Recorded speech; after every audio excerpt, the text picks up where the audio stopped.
Our journey begins in the kingdom of Odrin, and it seems to be the most original and obviously most creative world you've ever seen. Um, and this world in particular is ruled by it is one kingdom in it. It is very small, and it is ruled by a king. The king's name is King King. Great name. Adraf. King Adraf rules over the land, and has been for the past 100 years. It has been serene, and we will bring ourselves to a bar in the biggest city in the area named I do not know. So we're going to go ahead and get situated. And as we go into this tavern, it is busy. I would say it's about midday around this time, and everybody's kind of being jovial at this point. There's a huge buzz. This place is called Chef's Cafe, and this is a place around town known for its comfort, its music, and its atmosphere. And you can see a lot of people are drinking. There's lots of games being played at the moment, certain card games. A lot of people minding their own business. Some like shifty deals you may notice when you walk in, but starting to quiet down a little bit, we see the crowd kind of dims itself down a little bit, and it becomes a bit quieter as a new person walks through the door. Now, Percy, if you do not mind explaining who walks through that door. So walking through the door, you see a woman of average stature of sorts, with gold blonde hair and dotting the sides of her cheeks and on the backs of her arms is just a really vibrant blue scaling, maybe? Stones, makeup, it's hard to tell. But as she walks in, she will look around to the hopefully most unassuming spot and find a place to have a seat and ask about the goings on. Okay. So before we move on, go ahead and make a perception check for me to find a quiet spot. First roll of the game. First roll, baby. Oh, you're not gonna like it though. For perception? Mm-hmm. That'd be a 4. A 4. Okay. It's a tavern. And the most you can make out with this kind of roll is you see like a kind of spot that's kind of in the corner to your right, and you can kind of take a seat there.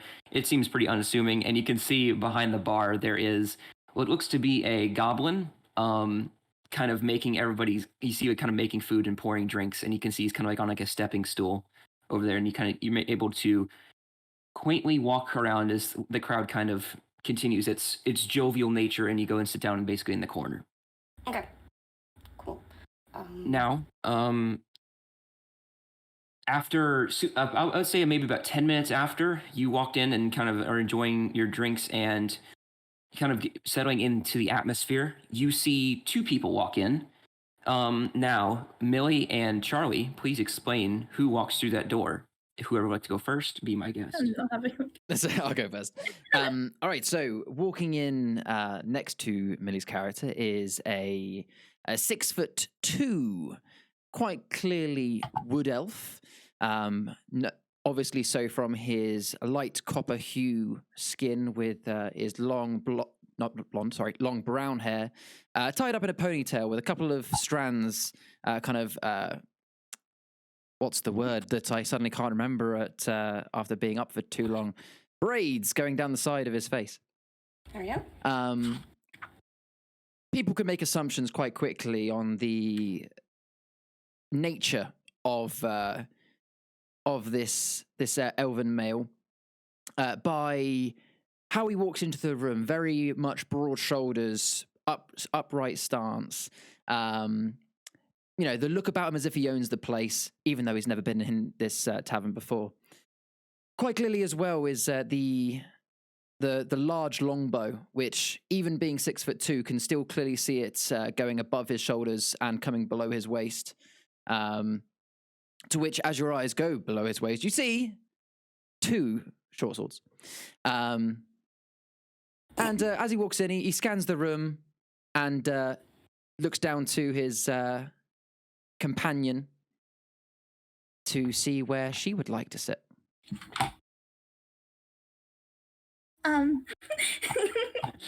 Well, his companion, she is 5'11". She has these really sparkly kind of emerald green eyes. And she has this like brick red color hair that lightly covers her face. So it's really hard to kind of see her features. Upon her face, she's got some freckles slightly dotted across her cheek. And she's got her septum and eyebrow pierced. She looks a little edgy, a little cool, I guess you could say. Yeah, she's kind of looking around a little bit. On her waist are two short swords too. And yeah, she kind of just looks up to looks up to the guy next to her, see what he's doing. All right. So, seeming to wanting to take the lead, the male wood elf, what would you like to do at this point, since you have the lead? So I scan the room, and I'm looking for the best table in the house. Okay. So, make a perception check for me. 20. Okay. Easy enough. It's one of the most center tables in the room. Nobody really brave enough because everybody kind of wants to mind their own business and sit at their own table, either to the sides or in the center, but not really like the center. Like you're going to be in the center of the entire tavern. And as you, would you like to go ahead and sit over there? Yeah, I kind of like gesture as if to lead on to the companion next to me, and point towards the middle table. And as I go, only the best seats for us. Let's go. Okay.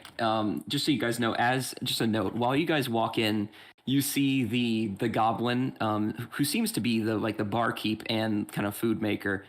He kind of like looks at you. He says, "Oh, it's very nice for you to stop by. It's nice seeing you here, hot stuff." You better be talking about me. Oh, I couldn't be talking about anybody else. A smile goes across my character's face from ear to ear, gives him a little wink, and sits down. Can I be watching this from the side? Oh, you 100% are watching. This is like just in like. You're just sitting there like, oh shit. Just you are enjoying this. This is like, yeah, this is awesome. A show for me. All right. Finally, we have one more figure that is going to walk through that door frame. I would say maybe about 30 minutes later, running a little bit behind everybody else, but arriving nonetheless. So with that being said, Rhea, go ahead and describe your character. Well. So my character, she more or less kind of bursts through the door more than anything, with a very large racket, and she is very tall. That is one of the first things that you would probably notice, in that she is about 6'5", towering over most of the people, most of the humans in there, as she is decidedly not human. She is in fact half orc, and goddamn, she's hot. She has sort of this greenish gray skin, with like this chainmail that's more kind of ripped over her shoulders and just underneath her bust as well. So you can really see like the rippling muscles on her arms and and the abs as well. And she has very, very dark black hair with a shaved undercut on both sides, with a like the wood elf before her, braids that are tied back into a very high ponytail as well. She has two small tusks protruding from her bottom lip, and she looks very confident, let's say. Yeah, confident. And as she bursts through the door, she says, "All right, anyone for a rematch?" You hear like a voice in the back. "Is that the arm wrestling champion?" Indeed, you hear another voice. "Step on me." With pleasure.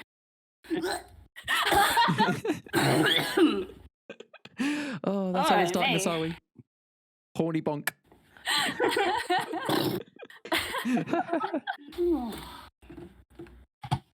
I'm sure if I had the So strength, what would you like I'd to do? What would you like to volunteer.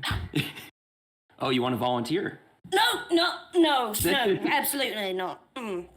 If I had the strength, I would, but no, not me. No, thank you. I'm sure you could beat me into a bloody pulp. I'm not gonna ask about it, really. You see the goblin. You see the goblin in the back says, "Oh, you're confident stuff, are you? Well, you might find good company at that table with the hot ones over there." No, I'm good. It's company's not really my kind of thing. I guess, yeah, too pretty for me. I'll put my gold on that. I kind of like raising my. I'm guessing I've got a drink in my hand by this point. I kind of like raise my drink up, like making peacocking, you could say. Like, come on, you get a chance to sit next to someone like me. You can't turn up that, can you? We don't bite. Come on, have a seat. I can't tell if you're telling me to come sit with you or you're offering. I'm offering the experience. Are you going to get me a drink? Eyes. Do I get a drink out of this interaction here? Drinks are on me. Deal. Well. And she will stand up and go plop herself right down at that table. Just really Okay. cautious Alright. but relaxed. Got it. I got it. Quickest way to get a D&D group together. glaring. Sorry, go on. Offer drinks. Offer drinks. It works. Alrighty. So, at this point, you kind of hear as you see the like a stool being pushed aside in the background. And you can hear the goblin kind of and then kind of like gets down. And he starts like walking over, kind of like walking over to you guys, and he gets over and he brings out like the crustiest like looking notepad you have ever seen, and he flips it a little bit. He says, "How can I take your order?" With a pen and pencil, sir. That's what I forgot. I 1 second, and he walks around. He goes to like the back of the bar. He gets like this pen, and it's like a bird feather with like ink on. He's like, "How can I take your order?" Well, open a tab to start with. It's gonna be a messy night. Me and my friends here would like a drink. What would you like, sis? Oh, strongest thing in the bar. Let's go. He kind of winks. He says, "I like your style." And I'll have one of the same. All right. Just an ale for me. Ale here, please. Easy enough. And he kind of goes and he like walks in the back, and you see like a few minutes later he brings out these drinks, and he's kind of like, "Hey, okay, here you go." And he kind of like shoves like a tray, and he kind of like take your drinks. All right, thank you much. I will. Cheers, small pint. All right. Well, enjoy the music and atmosphere I've gathered here. And he kind of like walks to the back, and he kind of like shuts the bar door. And he kind of like this. It's kind of like saloon doors to the back of the kitchen or whatever. Mm-hmm. And he kind of like just goes back and forth for a little bit before stopping. And you can see like there's general jovial atmosphere at this point. I turn around to I turn to Millie's character and just go, "One day he'll reach the top of that door." Unlikely. 1 second. So what's your lot's name then, if you don't mind me asking? Oh, he rolled a natural one. I was gonna say if you got a perception check. Go ahead. I'm surprised you haven't heard of me. My name's Argus. Argus Red Fox. And the rest? I mean, that's my full name. No, I'm pulling your chain. Don't worry. Go on, sis. Introduce yourself. My name's Ava. Ava Red Fox. I'm Laura. Sorry, I didn't even introduce myself. How rude. Yeah, just Laura. Nice to meet you, Laura. Pleasure. You lot traveling or just stopping by? seeing where the road takes us. We're not letting anything tie us down. We're just enjoying the scenery and seeing what mischief we can get up to be honest. Exactly. So, have you been here? In this area? Just curious, just because, Harry, I have a point to this. No, we literally rolled into town tonight. How was I supposed to know your name then? Oh, might not have heard me from this. Asking if I'd heard of you. In the general land. You know, first I've been to this town, but word travels faster than me in most towns I've been to. That's fair enough. Yeah, same, just traveling about, really. Interesting place, this one. So you've been here for a while, have you? What was that? So you've been here for a while, have you? No, I just was stopping in for the evening. I had a long day's walk, if you will. Where you come from, if you don't mind me asking, if you know. I've been pushing west towards the coast because I've heard it's nice this time of year. Don't blame you. Not really looking for the weather, but it's good to hear. I'll be glad to get out of the snow. Yeah.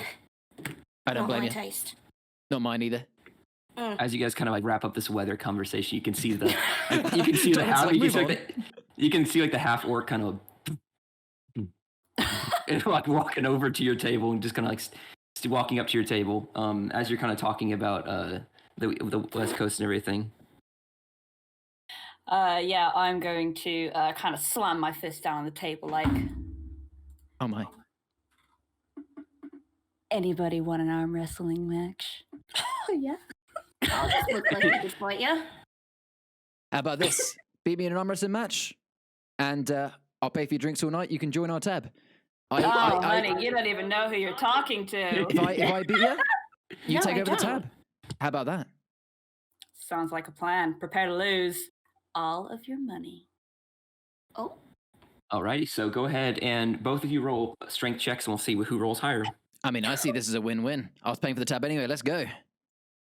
18.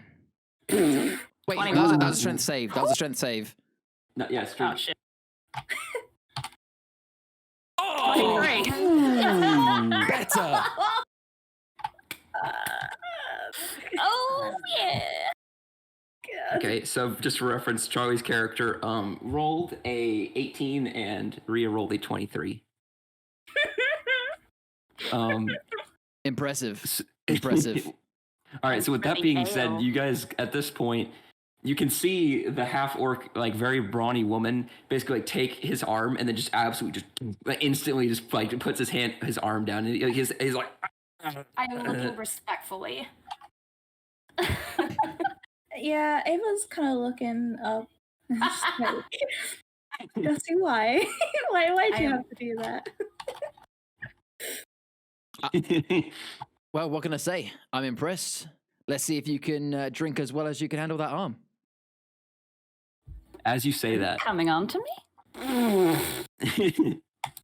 as you was say that, like- you begin to like hear like a slight like all the kind of drinks on your table begin to like shift a bit. There's like kind of vibration in the floor, and it's kind of getting like more and more steady, and the like it remains quiet. The tavern remains quiet for like a number of like a few seconds, and then it kind of like always like dead silent after the rumbling, and then bam, the door just busts open, and you can hear like this like what was before kind of like you kind of heard like it was like a sort of like a faintly like maybe like whispering sound kind of like coming outside the door. You can now hear like a flooding the tavern at this point. Like you can see that like it's like basically like ghastly kind of streaks kind of like going through and within the tavern. You can see like like you can hear like all of these kinds of like spirits and voices like whispering and overwhelming your mind. You can see like a bunch of like spirits basically going through all throughout this tavern, and you can see that among these noises and like all the overwhelming like noise you can see once they begin to settle, you can see tattered cloth figures with what seem to be skeletal features, such as like they have skeletal hands, as they move towards people within the tavern and kind of haste. And they bring what seems to be like they reach within themselves and they pull out of their chest cavity what seems like this like shards of metal that begin to like form and kind of shift into this sort of iron blade that becomes crusted with blood on it. Yeah. Yes, Percy. Are these very obviously not tavern patrons? These are not tavern patrons at all. Okay, just Okay. double checking for Laura's sake. I might have needed to roll for that. And you can basically see at this point they give like go with these blades, and they kind of go and they're going to strike towards people.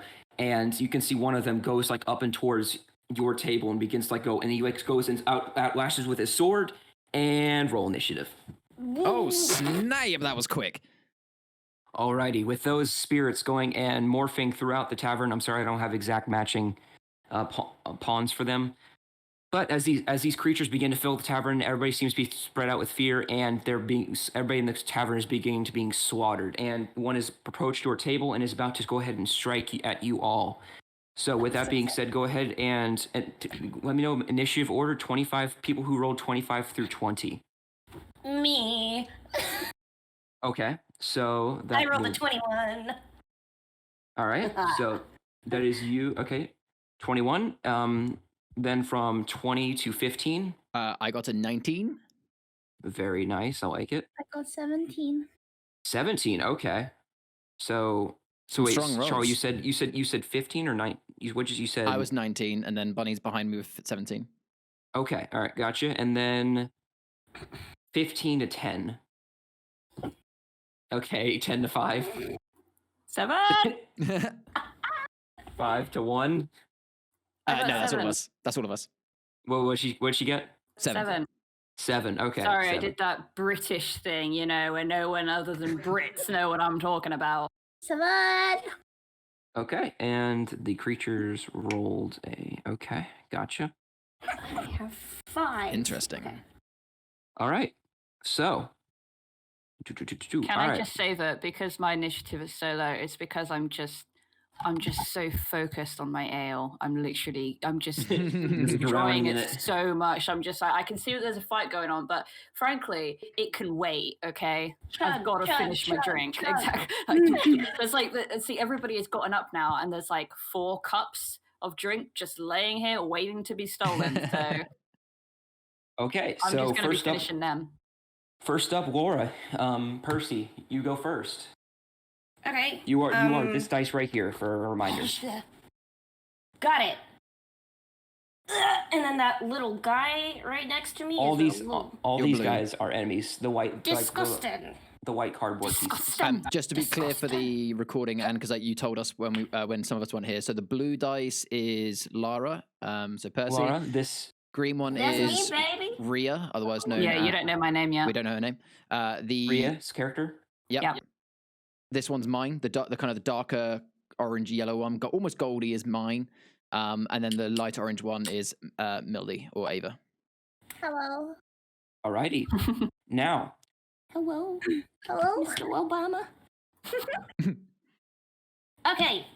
So, I'm gonna be like, "Ah!" And then like smack him, and cast Shocking Grasp. okay. Cause he's right next to me, right? Oh yeah. He's right next to you. Yeah, he's right there. Okay, so I will cast Shocking Grasp if I can. I need to make a melee spin attack, don't I? I like how that slap is almost like somebody just like touched you slightly inappropriately, touched your shoulder, and you weren't expecting. You're just like, oh, how dare you! That's exactly. It's a totally reactionary thing. Like I hear like the monster or whatever. I'm like, Get out of my space. get out of my space. Okay, so melee spell attack is D20 plus my spell attack bonus, which is 6. For reference of the people watching or listening, in fact, the DM and 2 players are using their own dice rolls, which is perfectly fine. They will always call it out, so you might not see as much in the Roll20 chat, but they are still rolling. I'm definitely putting my number in there as Yeah. well. So I rolled a 15. That's a 19 to hit. That hits. Go ahead and roll for damage. Wow. Okay, cool. That is a 1d8. Oh my god, it's been so long since I played D&D. Okay, that's 4 plus 2. That'll Okay. be 6 points of damage. 6 points of damage. Gotcha. So you as you start beginning to like panic initially and go to slap with shocking grasp, you see that the creature, you reach out, you touch its like touch its skeletal arm, and you could see this pulsing like blue electric energy going through your hand onto him, and you could see that from all the way deep within his being, all the way up until his blade begins to shock with electric energy, and you can see within his core that he fries, and then he basically like becomes like what seems to be what you would consider to be a bit stunned for just a moment. No.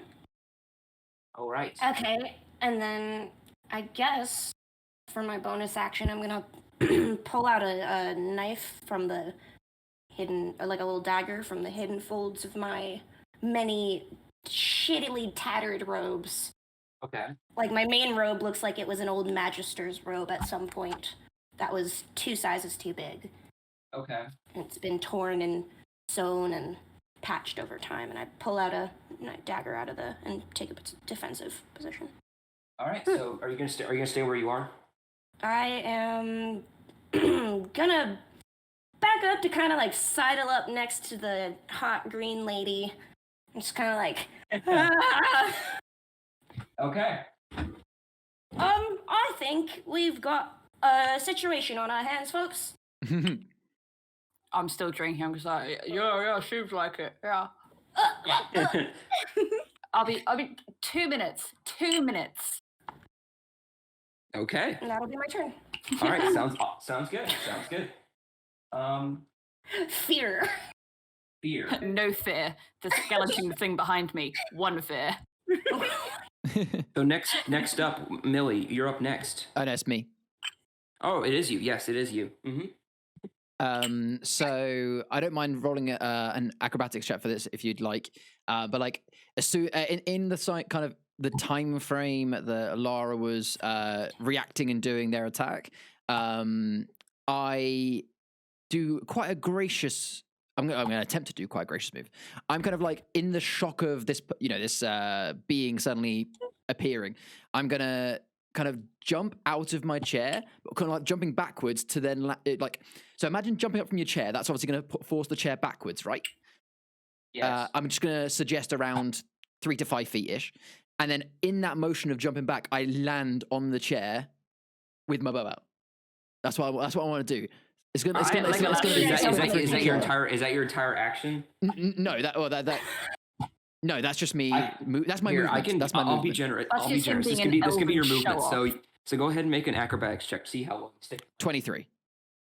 You stick the landing magnificently. So I'm now standing on my chair, bow. Well, with my bow, drawing an arrow. Yeah, you get Correct. this. You get this.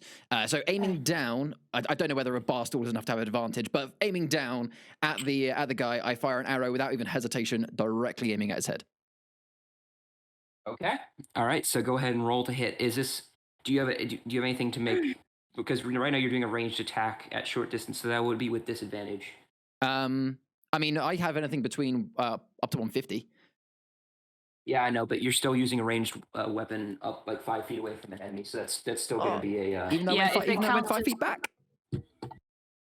You can move back. I mean, that's what I did. So as I jumped up, the chair went 5 feet back with me. That's what I mean. Like that's it. Yeah. There you go. So you move back. That's still within. You're not within. Like you're still too close, basically. Okay. It would have looked cool. Well, I don't know. It might still hit. It might still hit. It might still look cool, actually. You can still hit. You're right. You can still hit. Oh wait, right. So if you're still saying I've got disadvantage at that range, then it's 13. 13. Okay, that still hits. Okay, that's fine. They're fine. We're still looking cool, folks. It's all good. It's all good. All right, roll. All right, go ahead and roll damage like a badass. 9 piercing. All right, 9 points of piercing damage. So that was okay. So how much damage did you do, Percy? What you did like 6 damage, right? I believe. I think so. 24. Okay, and then what did you do, Charlie? 9. 9. Okay. All right. So this creature, he's looking a bit wounded as you begin to like shoot. And while you would think that this creature, while he wouldn't have like much of like a physical form, you don't expect when you shoot an arrow through this creature, instead of going like through him, it basically just hits him, and you can see the arrow is now like stuck in his chest of what you assume is like this like wispy I don't know, it's like form of like internal like skeleton like we do. And now as you shoot this arrow into his chest cavity, you hear this piercing screech. As it begins to kind of like, it seems like he begins to flicker. That's the best way I can describe it. This creature begins to flicker a little bit, as if it's kind of tied to this world as being getting a bit off. And you can, is that going to be the end of your turn? Yeah, I'm not gonna be like generous and use a bonus. I appreciate my bonus action was probably part of that movement. So no, that's my entire turn. Okay.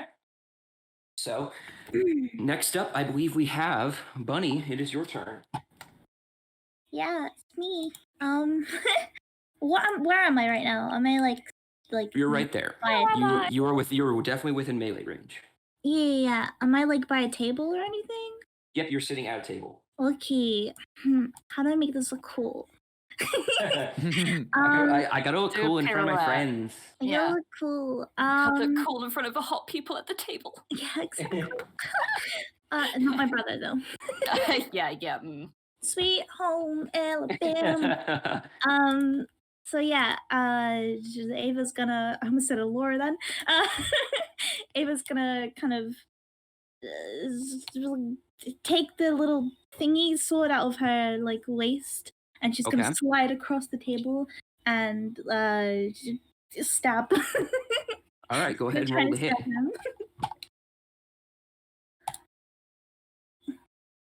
22. That definitely hits. Roll for damage. 10. 10 points of damage. Okay. 10 piercing, yeah. All right. You can see that this ghost, you're going to strike into him, and you can see that as you like kind of slash through him, it goes like through him as if it's about to go like whisk through him, but then you see you begin to hit something in the center, and you hear kind of a metallic clank. And with this metallic clank, you see that once you hit him, the arrow that your brother just fired into him, it begins to dislodge itself out of his chest, and he once again begins to like screech with pain as he kind of like steps back, and his sword has now kind of deconstructed itself and gone back into his what seems to be skeletal arm. And he's looking pretty rough. Is he like the spirit from Dead by Daylight? There may have been some inspiration at some point. Now, is that going to be the end of your turn? You still could move and do other things. I'm just gonna wink at I was gonna wink at Ria's character. I'm not going to. Oh, please. Fine. All right. She winks at Ria's character. Now it is what seems to be spiritual creature's turn, all of them. Now who would he want to attack more? Let's see. You or you? Let's see. The one that said, "Oh man." I don't know. The fact of just a slap shocking person, but then also he did a lot more damage with the sword, so she did a lot more damage with the sword. He started it. All right. So the spiritual creature is going. You begin to see like your attention, Bunny, your character. You begin to see like your character starting to like a big glare into this character, and you can see like focusing within. You can see that you're starting being like kind of drawn into him. Go ahead and make a wisdom saving throw for me. Me? No, Okay. Bunny. Oh, no. Wait, wisdom save? What's your wisdom saving throw? Oh, What'd you get? Natural 1. A natural 1. With a Okay. +1, so a 2. Nope, Still a natural 1. natural So- all right, so time to unveil my new trinket. So you are now considered frightened. Oh, look at that. I mean, effing chat for Bunny, but look at that. That's so cool. You are now frightened, and the target you can next up when it comes to your turn, you cannot attack until you've broken each undead creature must succeed a wisdom saving throw or be frightened for 1 minute. A frightened target can repeat the saving throw at the end of each turns, and a frightened conditioned. So now you are frightened. You cannot move any closer to the target. And you are unable to take, I believe, reactions against him. I'm so frightened. No, Freckle, no. All right. Next up, I believe, is Rhea. You're up. Hey! Let's go. Show them what you're made Alright, of. so I've finished silver drinks. Oh wait, on wait. the table. I'm sorry. I realized that they have like 3 other guys. That's okay. All right, this is my mistake. My bad. One of them, you can see after he kind of has you in a trance, Bunny. You can kind of see like he like emits a screech like, and you can see like with this noise, you can see like one of the characters as the ghost basically comes down on a sword slash, and you can see basically cleaves into what seems to be like a halfling male. And you can just see him like basically just push him, and you can see like basically this halfling is now just cut in half as he basically pushes his body like, off of the table. And you can see as he basically slaughters this one person, he moves over to Laura, and you go ahead and make a wisdom saving throw for me, Laura. I think shot for Laura. Just checking. Is it Laura or Lara? It's Lara. I It's think. Lara. Lara. It's Laura, then. My bad, Laura. Lara or Laura, it's totally... Tomato, tomato. Tomato, tomato. Learning experiences, people. Oh, yeah, we're all good. Okay, what am I doing? Wisdom saving throw. Yes. Okay, I got a natural 16 plus 0, so 16. Okay, so you are basically drawn into his eyes very, very deeply, but you kind of like blink. You blink a couple times and kind of resist this temptation, as if to kind of give up your will to fight at Staring this point. contest. And you can see that this chill of fright does not consume your body, and you are immune, and do not become frightened. Gross. She kind of is just like... All right, and then these two are going. This one is going to phase through the countertop towards our impromptu guest here, He phases through. Chef. He's going to take an attack on Chef. Is that the in goblin? the back? That's the goblin. Ah, no. Yeah, fuck him. Let's see. He was sleazy. 4. All Dragon, right, you didn't! so you realize it, don't you? Thank you. No problem. All right, and you begin to see as this creature, he rolled a 4, plus, so it's a 9. Nope, does not hit. So you begin to see as he kind of comes down with his sword, you can see this seemingly helpless goblin. He brings out like a frying pan. You can see like as he goes and as the blade comes and goes to strike down Chef, you can see he holds up a frying pan. You see the sword basically goes halfway through the frying pan, and you see like the blade is now basically stuck in the frying pan. He's like holding it, like, Jesus Christ. And, Wow. and he's kind of like falling on all fours, basically holding this frying pan up with like all of his hope, trying not to get killed. And he kind of tries to like scooch back a little bit. Finally, you can see this creature. He's going to go ahead and decapitate an ogre that was sitting at that table. And you can see it basically catching him off guard. This ogre basically gets decapitated, and you can see him basically moving over at this point. Right there. That was quite a phase. Phase. So, yeah. So 5, 10, 15, 20, 25, 30. Yep, he can make it. With his phasing ability, he's able to make it through the walls, and any sort of force is unable to stop him.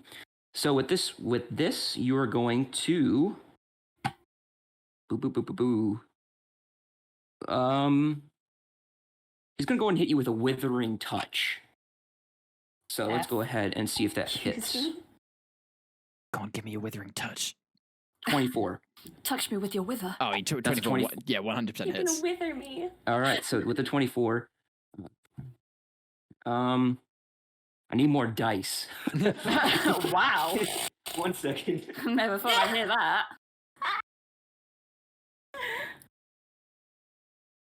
All right, I've returned with more dice. This whole time I'm Alicia. I'm just glug, glug, glug, glug, glug. All right, so to you, Mr. Fancy Wood Elf Man,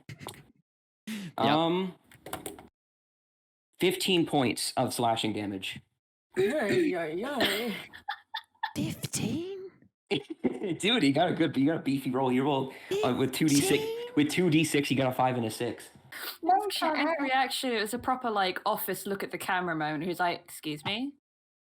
All right. Now Say with what that, now you see as he basically begins to go with his blade, you can see as he like jabs, and you can see that he jabs, and as you're basically like basking in your own glory as shooting his own arrow, you basically turn around in just enough time to see basically yourself. You get stabbed right in like the pectoral.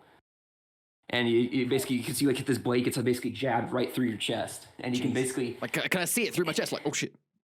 Yeah, you can see that. Yeah, definitely very obvious to you. But I believe that is the end of their turn. So, Rhea, I am so sorry, but now it is your turn. It's fine. I was just, minding my own business. Minding my own business, really. Watching my newfound friends kind of get slapped about, and the good-looking girls around me are just kind of, getting smacked up, and it's like, well, I guess it's time for me to break it out. Excuse me. Well, I'm going to stand up, and at this point now, everyone can see how armed I am. In that I thought you were going in a different direction there.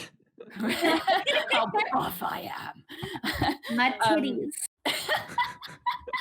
I have a hand axe on each hip, and then I also have two very large weapons strapped to my back, one of which is a very large glaive. The other is a great sword. So I am going to whip out the great sword, and I would like to sidestep to the other side of Lara, please. And I would like to slash down, basically neck all the way down to like armpit. That would be the ideal. Okay, go ahead and roll the hit. 15. 15 hits. Go ahead and roll damage. That's not damage, Rhea. You need to click the word greatsword. Click the word greatsword from your first roll. Click the actual word itself. I did. Oh, oops. Bunny didn't. It's just doing the same thing. Let me try and do it for you. There we go. I did it for you. How much damage? Oh, I was clicking on the wrong thing. Never mind. 14. Yeah, you need to click on the actual word greatsword below the two things. I was clicking on greatsword in my character sheet. Yeah. 14 damage? Slashing damage. Yeah, slashing. Jesus. Nasty. Okay. I mean, hey, they did. If they can do 15 to me, we can do 14 to them. That's nasty. Okay. Yeah. So I'd like to scream finally as I like step in and slash them. So with that roll, you go and you cleave into this creature, and like you said, from the shoulder down, you start at the shoulder, and as he's basically as you see Laura begin to like basically just slap the hand away from the creature and just go like, ew, gross. You basically you see out of like the corner of your eye, Laura, you see this orcish woman, very very buffish orcish woman. You see her get out her giant greatsword and slash all the way down from her shoulder all the way down to her chest cavity, and you can see this creature as she begins to like lower it like deeper and deeper into her chest. It becomes more of a guttural scream as this creature begins to basically loosen its ties, and this thing it's hurting, baby, it's hurting. Oh, let's go. Alrighty, so is that going to be the end of your turn? Yeah, I think so. I'm probably gonna kind of stand over and be like, "Ha! You better wink You back. idiot!" And then that'll be. I want to wink back. I'll wink back at Bunny as well. All right. With that all being said, Laura, it is your turn. I'm gonna kind of like cast up a look and be like, "Oh, thanks, appreciate it." And then I'm gonna look to the creatures on either side of me, and I'm gonna be like, and cast magic missile at both of them. Oh. So these two then. Yeah, those two. Let's go. I'm gonna hit the one that Rhea just slashed at. And then also, so 2 bolts are gonna go to that one, and 1 bolt's gonna go to the one that I smacked all up on. And then, so that's I guess it's a 1d4 plus 1d4. So that's a 3 plus 1, that's 4 damage per bolt. Okay, and is there a saving throw they have to make for that? Because I believe it's a saving throw for magic missile. Not for magic missile. No. Oh, it just automatically hits? Yeah, magic missile is an auto hit. Okay. Stupid. It's the dumbest spell. I love it. Okay, so for your first and second bolt, which are going to this creature, how much damage total? 8. No. 8 damage total to the one next to me, and then 4 damage total to the one that I smacked. Okay, so as you see, as you cast this magic missile, you see like you see this blue energy basically come from her hand. You can see these magical bolts of energy strike from out of your hand in a forceful motion. And you can see that 2 of them pierce this creature right in the chest, and you can hear once again sort of like a metal clank once more within this creature. But what you guys think she's like all aiming for this one, you can see one of the bolts that comes out of her hands does like an absolute like 90-degree turn and goes and like hits this creature right in like the face. He hits it right in the chest actually. And when it hits him in the chest, you hear another clank, but then you suddenly hear a and you can see that this creature now is beginning to collapse in its form. And you can see that from this magic missile, it launches out. So this magic missile speared what seems to be a golden cup from this creature's chest, and it basically takes the golden cup and like shoots it against the wall and keeps it there for just a second before the magic missile dissipates, and then you hear the clank of a metal cup falling to the ground before the creature basically just disappears. Nice. Okay, and is the other one that I hit with 8 points of damage still up? Oh, but it's hurting. It's hurting bad. Okay, I'm gonna use my bonus action. Okay. To have the dagger that I drew last turn and try to stab him. Oh, you can attack it. You can dagger as a bonus action. I can, yes. Okay. I think I can. Can I not? Usually when you're doing melee attacks, it's usually, unless you have like a feat that I don't know of, usually it's an action to use a dagger. Okay. Then well, is magic missiles it's an action to cast, not a bonus action. Magic correct? missile is an action. Yeah, so then you use up your actions. And I believe a dagger attack is an actual action. I did not, because since it's a level 1, I'm going to use my meta magic to make it a bonus action to cast that spell instead. All right. Okay. I'm yeah, gonna use Quicken works. Spell. Okay. For those who are curious about it, there it is. And then I'll use my action to stab him. All right. That works out. Go ahead. Da-da-da-da. Okay. Plus my dex. Da-da-da. I rolled a 2, plus my dex is 2, so that's 4 to hit, and I don't think I hit that. Yeah, so you go and as you basically like stand up out of your seat, you basically like go over and like you go and stab, but then as you like stand up, you kind of get up on the wrong foot of the chair and basically just fall basically out of your chair, and your dagger basically falls to the ground. And you're kind of like splayed out on the ground. So one moment. Am I prone? No. Okay. I'm gonna say you for this just for fun. You're prone. Damn it. All right, valid. But I have a feeling this creature won't even make it past the next turn. All right. So I'm assuming that's going to be the end of your turn. So That's my turn. Well, I'm just gonna groan from the floor. If you want to, you can use, since you never like moved, and since it's more of a joke, I'll allow you to like get up from being prone. Use it if you use half of your movement. I'd like to scramble towards the cup, if I may. Okay, so you get up, and so you have about 15 feet of movement. Or how much movement do you have? If it's half, it's 15. So I'm only like 10 feet away from the cup, right? Yep, you're able to scoot over, but you do leave its attack range, so it will get an attack of opportunity on you. Do you still want to? I'll just move 5 feet then. Yeah, I'll just move there. All right, so you're right there. Okay. Yeah. Gotcha. All right. That brings us to Charlie. I believe it is your turn. It is indeed. So first question, I'm assuming I know the answer, but I just want to triple check. If I was to move right along that board as we see it, that's going to give the guy that just stabbed me attack of opportunity, right? Yeah, if you move away from this guy, he's going to get an attack of opportunity on you. Okay, in which case, so obviously I've still got this kind of the sword protruding from my gut right now. So I kind of look down, spit out the blood that's a little bit of blood that's pulled him out, and I kind of stretch myself out and say, if I'd have known this was going to be an unfair fight, I'd have prepared differently. And I take my short sword that's currently against my side, kind of have it, like when people hold their sword, so it's kind of then against their arm. So it's kind of like not facing out, but it's against my arm. And I'm just going to basically spin and go for his throat behind me.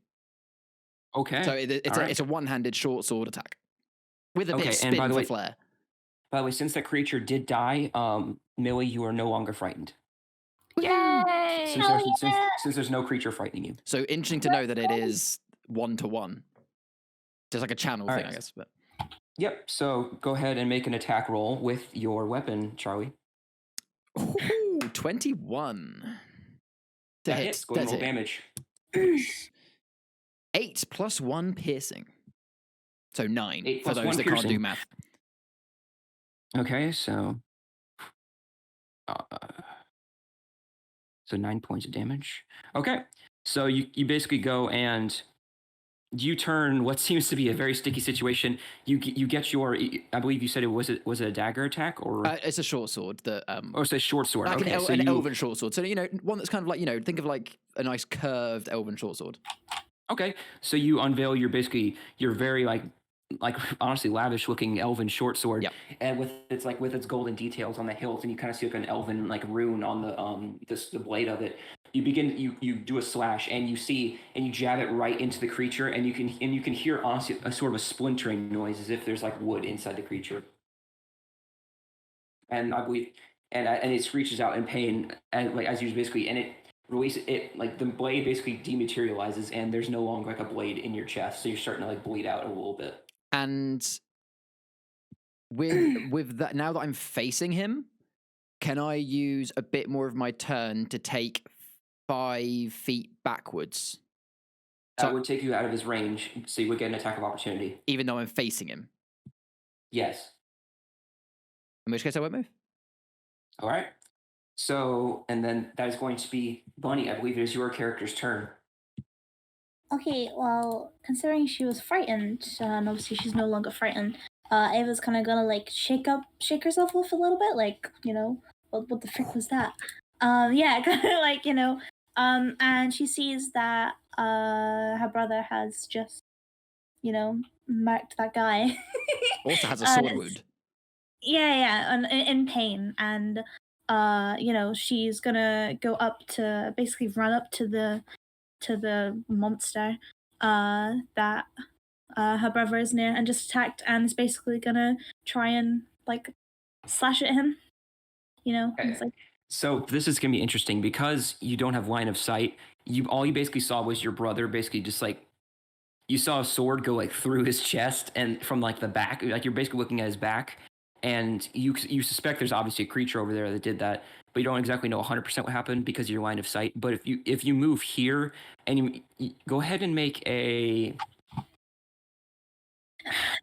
dexterity check just to see how well you like squeeze into this space and like are able to like move past the creature and get into his range to stab him. Oh, that was a dexterity save, Bunny. oh frick. Dexterity I know, I check. did that.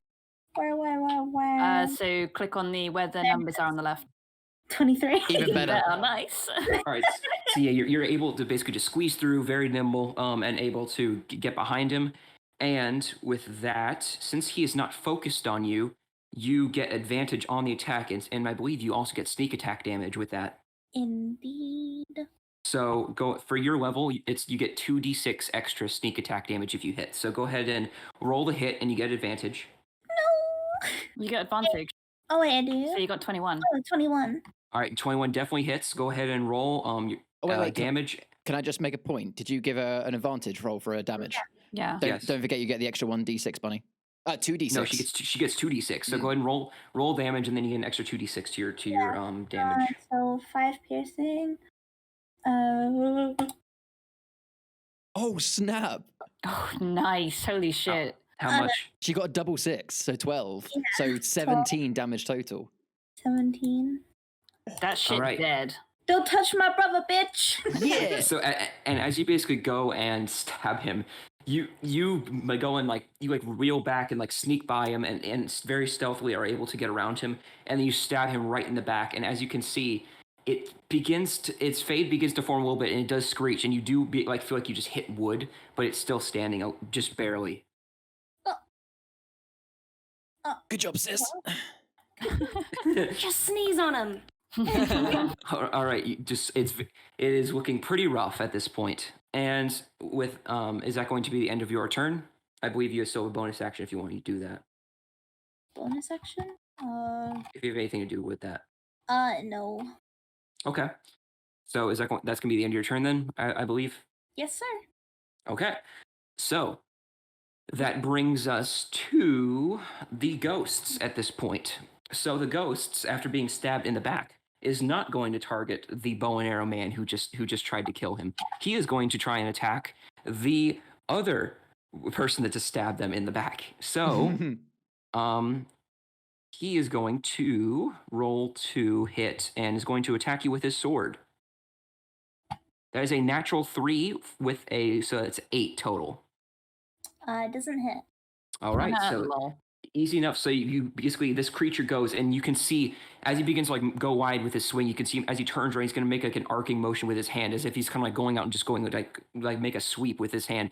And you begin to sense this, and you're able to duck right below the blade as it begins to hit you. And because this creature's starting to kind of lose its edge as you begin to see its form is kind of shifting a little bit. I'm so cool. What the frick? Let's go. All right. That is going to be that creature's turn. Next up, it is going to attack the creature that just tried to cleave him. That is going to be... Let's go ahead and use this dice this time. I didn't try to cleave anyone. What are you talking about? I've just been the sack drinking. 19. 19 to hit. You fucking what? so I assume that hits then. Shit. Yes, it does. Just. All Can't right. be any worse than 15 damage. All right, so... Sad. We'll see. 8 points of damage, piercing damage. Yeah, okay, that's not bad. Yeah. So you basically see the creature goes and reels back and goes to slash you, and you hear the scratching of metal as it goes to and slices across your chainmail, leaving it generally unscathed. But you can see there's kind of some cuts below your skin on your skin as well. You've been to bleed just a little bit.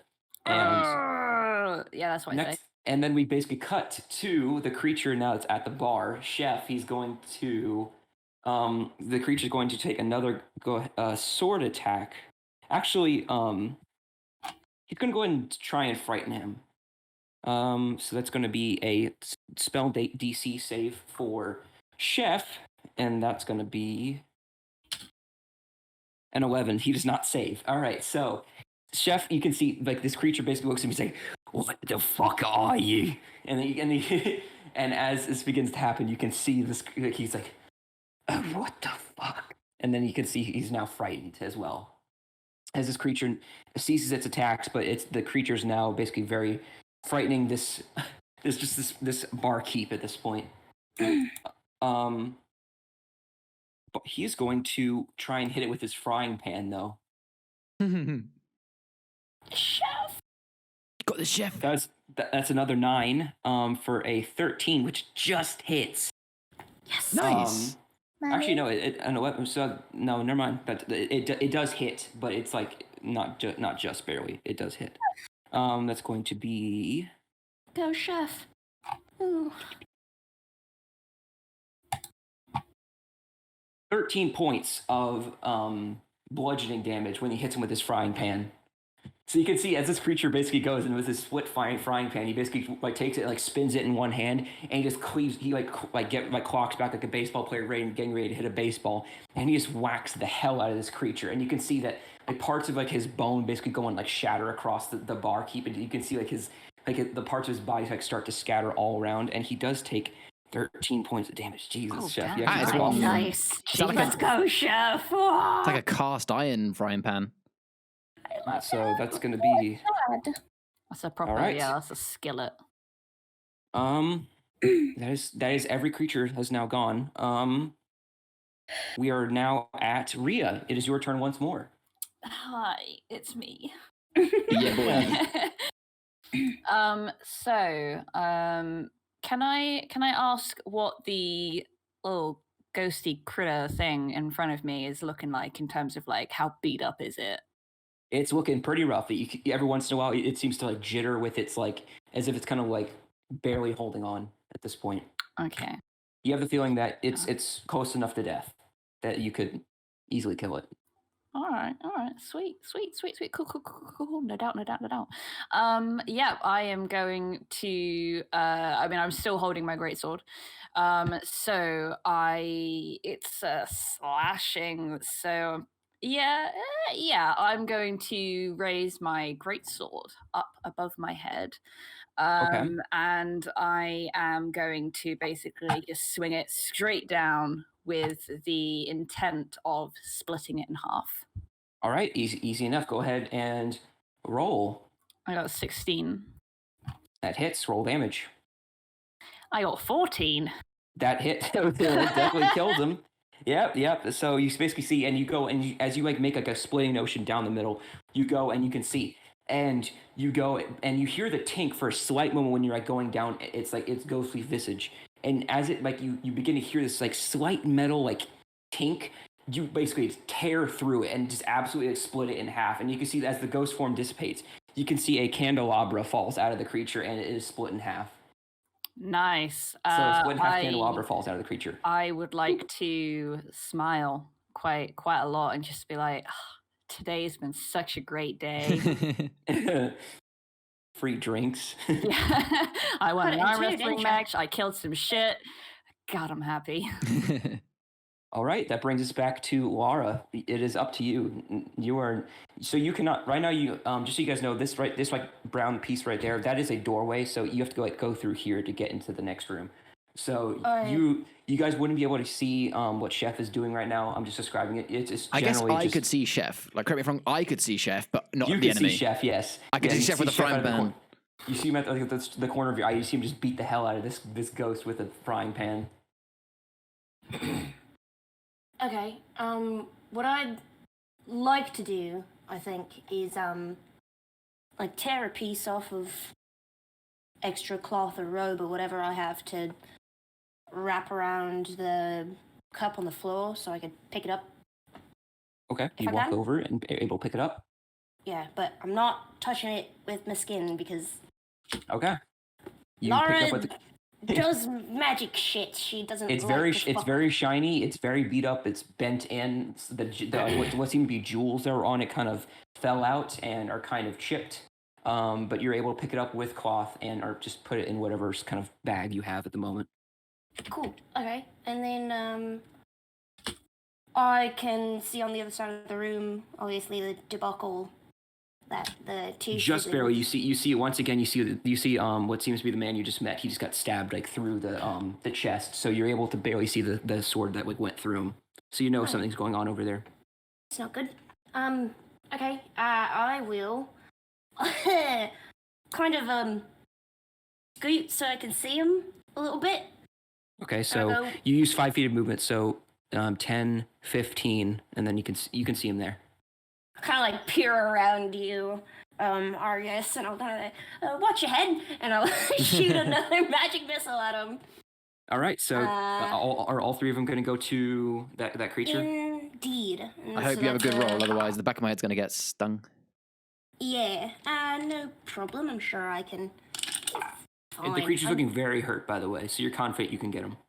Yeah, each dart does 2 damage, which is 6 total. Yeah. That's just enough, and you're able to try and like ping him in the head.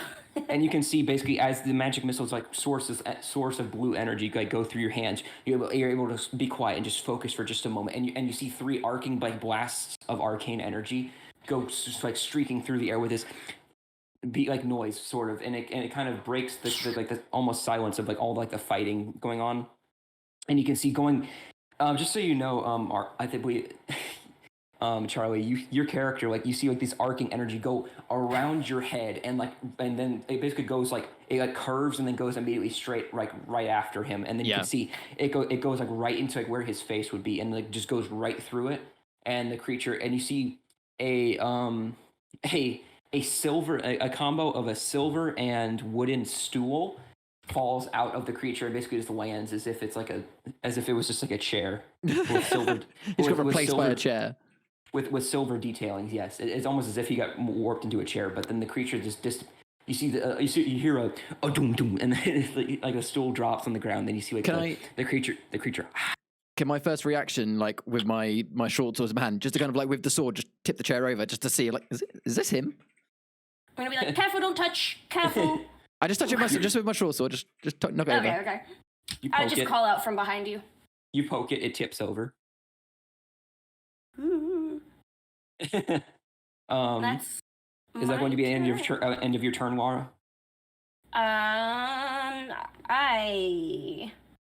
Yes. Okay. And Charlie, your character was the only one that was able to see the chaos that's going on with Chef, and luckily you were up next, so you're able to see what's unfolding on the other side of the bar. Go ahead and go. Yeah. What do you want to do? I thought you were about to take my turn for me then. Like, yeah, go ahead and roll for that. So yeah, I kind of firstly give a look to like a look and a nod to my I don't. Have you said your name yet? You haven't said your name. So yeah, Ava. Almost like to kind of nod, like, you okay? She nods back. All right, cool. In which case, I turn, run directly to that door. Like in it. So like, I'm in the door frame. Yeah. Get another arrow. So 5, 15, 20, 25. You're at 25 feet. To be clear as well, my character has 35, just so you know, for future reference. All right. And I'm going to, pull out an arrow, aim straight for the dude's head over the bar. Okay, so you go ahead and roll the hit. Can I just be clear? No disadvantage. Just to be clear, yes. I am aiming to go through his head and hit the whiskey bottle behind. Okay, go ahead and roll to hit. Fuck. Ooh, 12. That hits. Oh, fuck. Roll Okay, damage. good. All right, good. I stand silently surprised. 9 piercing damage. 9 piercing damage. So you kind of, after a kind of, whew, okay, that was a lot in a very short amount of time. Okay, calm down. And you basically go and like pull out like the bow that you have around your arm or on your back, and you basically go and you kind of take an arrow out of your quiver, and you get the tension in the bow. You think for just a moment as you see Chef beating the shit out of his ghosts, and you see you release the arrow, and the arrow goes straight into the creature's chest as well. And the creature like writhes in pain for a little bit, but he's still managing to maintain its form. You said that was 9 damage as well? 9 damage piercing, yeah. He's looking very rough, but he is able to be. He's looking very rough at this point. Is that going to be the end of your turn?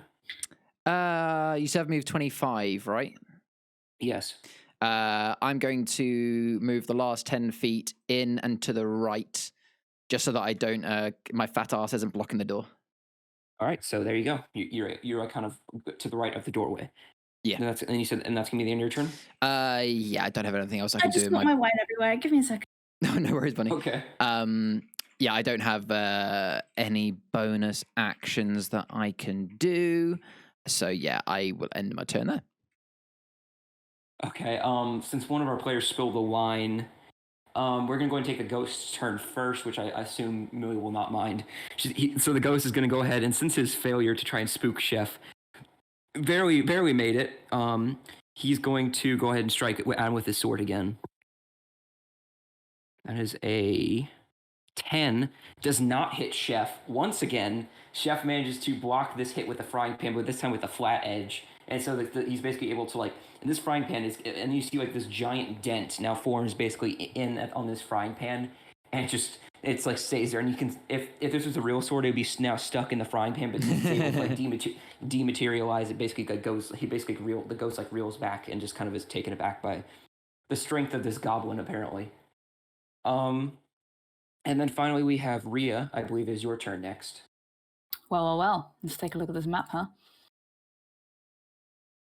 So, okay, you cannot see what's going on. You hear arrows firing, and you hear frying pans being like, you hear like a bang, bang, bang, but that's about it. All right. Can I realistically get to that door and throw something? It's going to be a bit tricky, but yeah. That is what I would like to do. Okay, so yeah. 5, 10, 15, This is 15 feet of movement. You want to go forward? Yeah. I mean, you cannot vault the table. Could I vault the table? Oh wait, no. Actually, I'd have to do a fucking dexterity or athletics. No, you can go like you can just walk past the chairs. It's fine. Just barrel through it. So how much movement do you got? This is 15 feet where you're at now. How much? You want to keep moving forward? Yes, please. I'd like to have a clear shot. 25, 30, 35. Okay. Nice. Do I have a clear shot of him? Yep. Now you do. After walking through the doorway. Sweet. Okay. I am going to sheath my greatsword. Okay. And I'm going to take. Okay, one sec. Checks what I have on me. I popped out the cams so that I could have it on my other screen, but it's covering up my character sheet. I am going to take out the glaive, and I would like to throw it like a javelin, please. Okay, so what you're going to do is you're going to roll a d20 and add your dexterity modifier and straight roll, and that's it. To hit. I'm going to what, sorry? Roll d20 and then add your dex modifier. Oh dear. What's your dex mod? -1. -1. So what's your total? 3. Yeah, I only rolled a 4. Oh, Chef's gonna get decapitated. So you reel back and throw your greatsword, and you reel back and then you release it, and you can see that as Chef is like holding up this frying pan to like block this creature, you can see the greatsword goes through the frying pan and hits the wall, and now Chef is now basically it's like a release out of his hand, and it's like the sword is going through the center of the frying pan and went right through it, and is now up against the wall, and now Chef has lost the ability to use his frying pan. Okay, well, I'm just gonna hold up my hands and be like, that, I meant to do that. I meant to do that, okay? No one, you know what? You didn't see shit, okay? You didn't see shit. Chef is like, what the fuck? You earned it, you sleazy little shit. Then is that gonna be the end of your turn? Unless you have anything else you wanted to do? Yeah, this is pretty much all that I can do. Okay, Laura, it is your turn.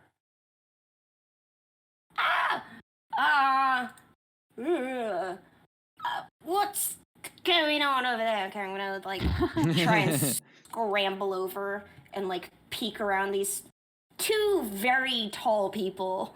5, 10, 15, 20, 25. That's 25 feet. You can barely see through. You can like sort of see through, but like she's very tall and you're not. So it's like you're kind of like you're kind of like the person, the short concert sitting behind the tall guy. It's like wait. Sorry. You're seeing glimpses.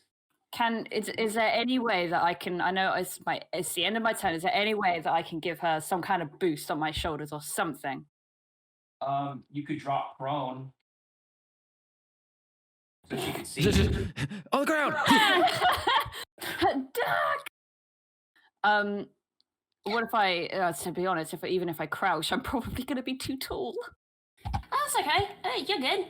If you just go prone, like you have to go like full on like drop to the laying floor. down. Lay on the lovely tavern sticky floor. If you tell me to duck, then I'll do that. Do I have like a line of sight from the doorway to the nasty? Barely. I would say you would have disadvantage trying to see through it. If she did prone. Cool. If she did not prone. Okay. Well, for my bonus action, I am going to cast a spell called Shadow Blade, where I basically pull the shadows from around me to create a arm-length dagger that it just looks really kind of gross and spooky. I'm gonna say, "You should duck," and I'm going to. I would like to go prone. You're okay. So you're prone right now. Yeah. And I would like to throw it. Okay, go ahead. So go ahead and make an attack. Roll d20, add your dex mod. Okay. Roll a d20, add my dex mod. I'm going to use the sight for this one, I think. I'm going to roll a d20, and my dex mod is dose. Right? Yep. What? Ugh. I hate roll Chef 20. is dead. Chef is dead. Fuck that. Nat 1. A reference. Natural Dude. 1. Yeah, Plus What a 2. bomb, dude. Roll for damage. they got a 3, and I got basically a 3 last time too. Roll for so- roll for damage. Oh no. No! Chef, no. Oh, Chef. Chef's gonna die. This is my strongest spell. Oh. Oh no! By the way, like Rhea, this is yours. Oh. Wait, what about my constitution? One No, second, hold on. my- Sorry, my- that wasn't the my roll. That headphones wasn't got the roll. unplugged. Or what were we saying? I was Oh. saying that wasn't the roll because it's 2d8, not 1d8. Okay. So I Rhea, did 11 damage. 11 damage. Ah, Okay. Chef! It's 2d8 psychic Not Chef. damage. It's me. So, as you like throw this completely like void of color blade, he as he's like gesturing like wildly with his hands, is like, what the fuck was that? When he moves his frying pan, you basically see the blade that you just threw go into Chef's side rib, right underneath his armpit. I guess he's like raising up his arm, and like he just goes like right through him, and it's like. And he's like, what the fuck? He is not dead. I told you to duck! He is That not means dead. everybody in the room. He is not dead. And you can barely see. I believe, Bunny, if you're back, I know you spilled something. We did like temporarily skip your turn. Thanks. Yeah, I was cleaning up the wine on my desk. All right, so you do get to move around easily in I ish. thought that was gonna be me. I mean, we've got a pretty cluttered doorway, but Yeah, well, Driver's like, you said my name, so I thought like, oh shit, that's gonna be hitting me instead. Oh, okay. Well, at least I can tank it. but- You said like you heard Laura say duck, so you absolutely just jumped to the ground like laid flat. So Yeah. it couldn't have hit you unless you hit the door frame and then it hit you in the back or something. I mean, I have a -1 dexterity, so to be honest, could have happened. So Bunny, what would you like to do from this position?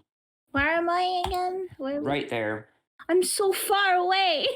Yeah, but You you, can go can't to the see bedroom. shit. you can I go have a can't nap. see anything. Yeah, I'm gonna go take a nap. You see the little bed? It looks so comfy. Or you Yeah. tuck yourself in, no problem. No, I can't really do much here, can I? I'm very far away. I can't see anything. I guess all I can hear. You can try and throw a dagger with disadvantage if you want. You know what? Can I move first and then throw it? Like. Yeah, so that's 15 feet right there. This is 20 feet. This is 25 She can move. feet. She can move 35 as well for reference because we're both Yeah. elves. So you can get like right about here, 30, 35 right there. And you can throw it with disadvantage. You know what? I mean, I ain't gonna do anything else, am I, guys? It's like, I might as well try to throw the dagger. You're gonna like properly. What's it called? Slice it like it's gonna go right past like two people's heads. Yeah. I'm gonna get it and throw it, and it's gonna. Should I duck? I mean, now It depends if you yell duck first off. I mean, what about if I'm just actually the most insane, accurate person in the world, and I'm just. By all I mean, means, You go have a ahead. track record of being The insane. roll determines that, young lady. Oh no! I don't want to accidentally hit one of you. I'm still on the floor, so it's fine. Unless it kind of arcs in a weird way. Oh, and to be fair, I'm safe. Yeah, to be fair, Rhea's on the floor and I'm around the corner. So actually, the only person actually at risk here is Lara. So That's carry on, roll on. fine. And Chef. Oh yeah, and Chef. Oh, Yeah. yeah, that's true. Yeah, Chef might die. Oh, No pressure. I mean, I could just. Yeah, I guess I'll scream duck while I throw it. All right, so Laura, you hear duck like 2 seconds before a knife is about to be let go. I duck. You duck. All right, Yeah, so- no, actually, I since I don't stand right have- in the way. I'm gonna I look can't- around and be like, what? I'm gonna do like this to indicate that you're both prone.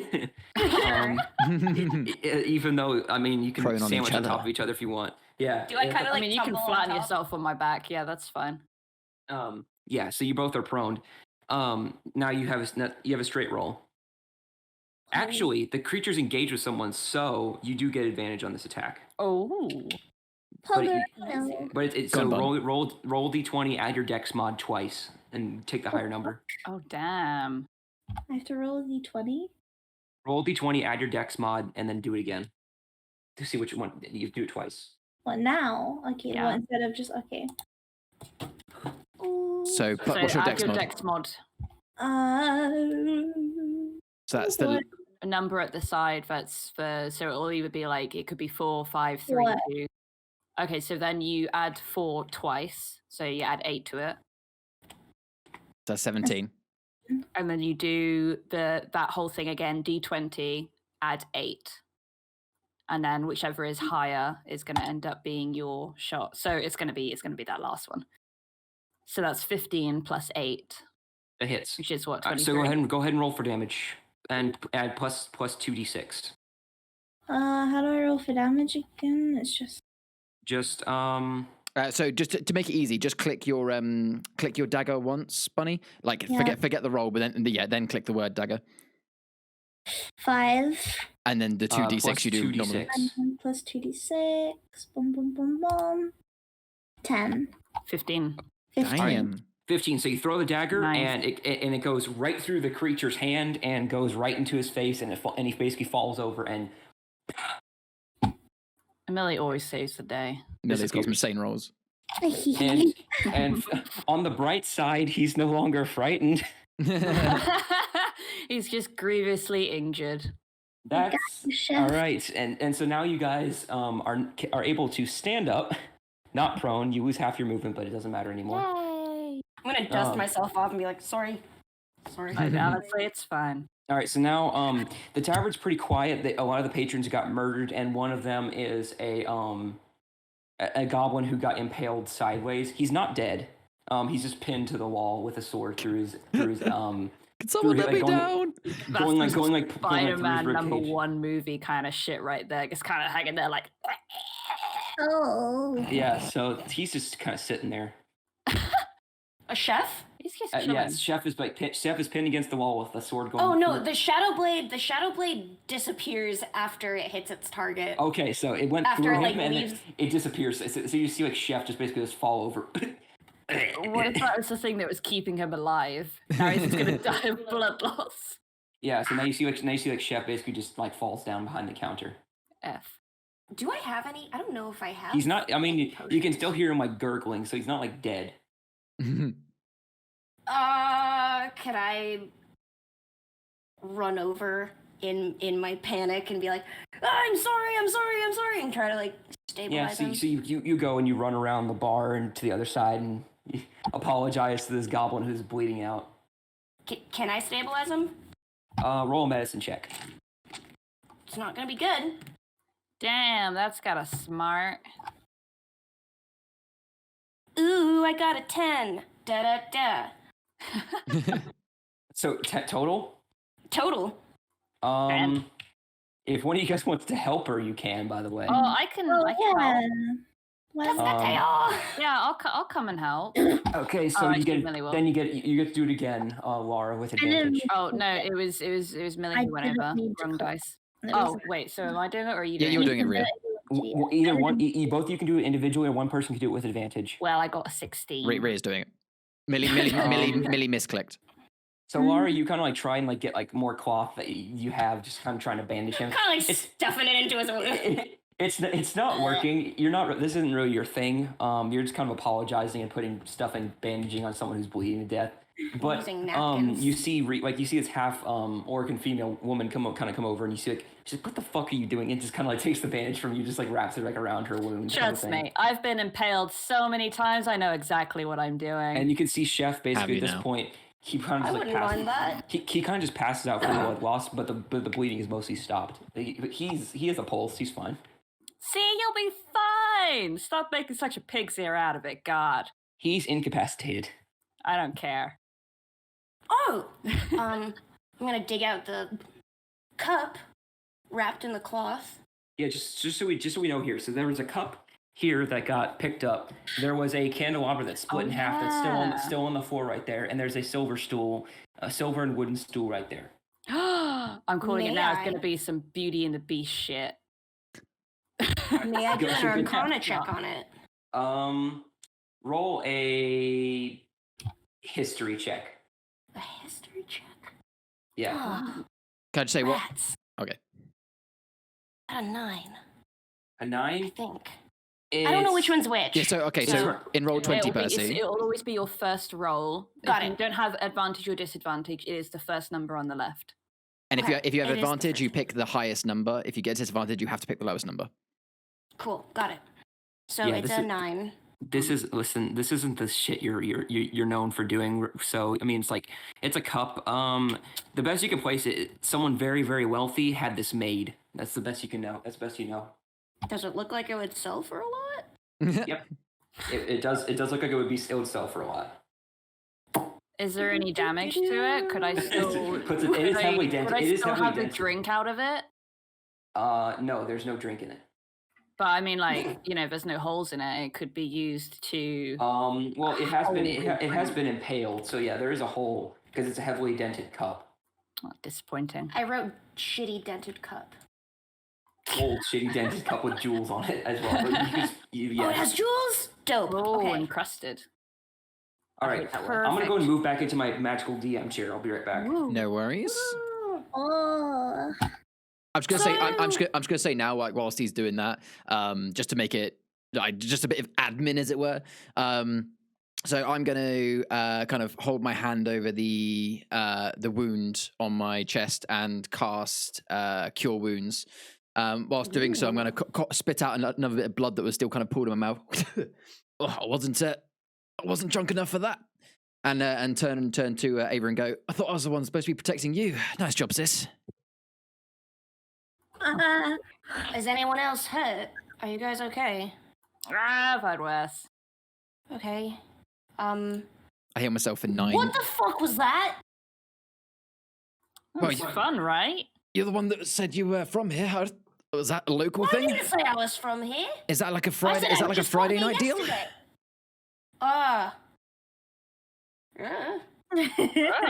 What about? And I kind of like I gesture to the half orc. What about you? Have you from around here? Oh, I'm from all over. I don't really know, to be honest. But that was fun, right? We all had a good time. Yeah. You guys seem to be able to handle yourselves. I respect that. Oh yeah, I gotta work on my aim just a little bit, but other than that. Oh yeah, you retrieve your great sword from the ground. Just you pick it up. It was my glaive that I threw. That impaled the frying pan. I guess I like take it out of the wall with the frying pan still on it or something. Can I collect my arrows? No. Can I click Yes, my you can. dagger that saved my brother's life? How do you want to? Just so I can be clear now from the start, because I think different DMs deal with arrows differently. Is it like, have you got any rules for me collecting my arrows? Is it like dice rolls? Is it only the ones that hit or miss? Like, what do you want to do? You can take out all the arrows, basically. I mean, all the like once you kill the ghost. Whenever you kill the ghost, all the items that was like within it fell out. So all you have to do is take out the arrow of the original item that it fell out of. Lovely. I collect my 2 arrows then. So at this point, you guys all are kind of taken aback by what the hell just happened. And since you guys are like, kind of towards the back, could I have all you guys make a perception check, everybody? Oh god, here we go again. Oh Well. Oh my god, Charlie. Negative nat 1, nat 20, but unfortunately it was a nat 1 for me. But I got a 10. Man, my roll. I got a 20, by the way. Okay. And then Bunny, roll perception. Just being a pagan, I can't find perception because I can't. It's in your skills Perception on is the in the left. skills bit on the left, towards like the bottom. It's It's right next to There your we go. charisma. There you go. 24. Oh, nice. Okay. 24. So Rhea and Bunny, you two are able to pick up after like this kind of like silence in the bar. You're able to hear this like a bunch of screaming, like you hear like you hear like a bunch of like the people as if people outside the bar are like panicking and screaming and running around. Oh no. So there's chaos outside too. Spaghetti. They can tell that something real going on outside. Fear. Sounds like something fun is happening. Let's go. And I'm already moving towards the door. Ava's gonna have like a little bit of a concerned look on her face because I mean, you know, danger. There could be danger. Who knows? Okay. So Are all of you guys gonna go ahead and follow like everybody else and just kind of go outside? I'm gonna. I will follow. I will, but the second arrow that I collected was the one that went behind the bar. So I'm currently behind the bar. I kind of grab a bottle of whiskey from the side, unscrew it, take a big sip, put it back. Okay. Look down at Chef and go, "You can put that on my tab later," and then follow him out. I'm guessing that we've picked up the cup, by the way, but I don't know if we've picked up any of the other stuff. The stool and the candelabra, I think it was. Anyone, Yeah. anyone got backspace? The stool will be a bit cumbersome. The candelabra can be taken. Yeah, I mean the candelabra is split into 2 pieces because I cleaved right through it.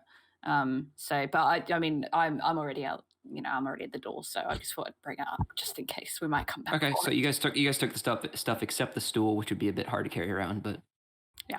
we carry on literally. So As I'm trotting, oh, sorry. okay, no, go ahead. I was gonna say I'm like kind of trotting behind her. I'm like, a ghost. Have you all guys seen ghosts before? Is this a thing that happens around you folks? First time for me, but doesn't bother me. First time for everything, I guess. Given my backstory ish, you know, kind of the approximate backstory that I have, Dry Bones, would it make sense for me to know anything about this? Roll a history check. Roll it actually. Well, I got 13. I was gonna say change my mind and say roll an Arcana check. Yeah, roll an I can Arcana do that check. instead. It's Roll the an same. Let's say a good one. I got 10. Yeah, negative. It's 1. fuzzy, but you've heard ghost stories. There's not like ghosts are like out of the ordinary, but Yeah. You've never heard of ghosts dropping cups when they die or stools or items before. Yeah. Okay. So let's go ahead and move on.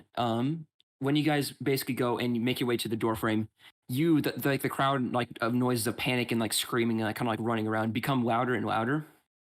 And when you like open the door to the tavern, you're able to like see in like all of you full view like these giant this giant wave of crimson spikes just going like along the streets and then just goes and like pierces up and this like 150-foot spike just comes like out of the ground and just like destroys like a whole like row of apartment buildings.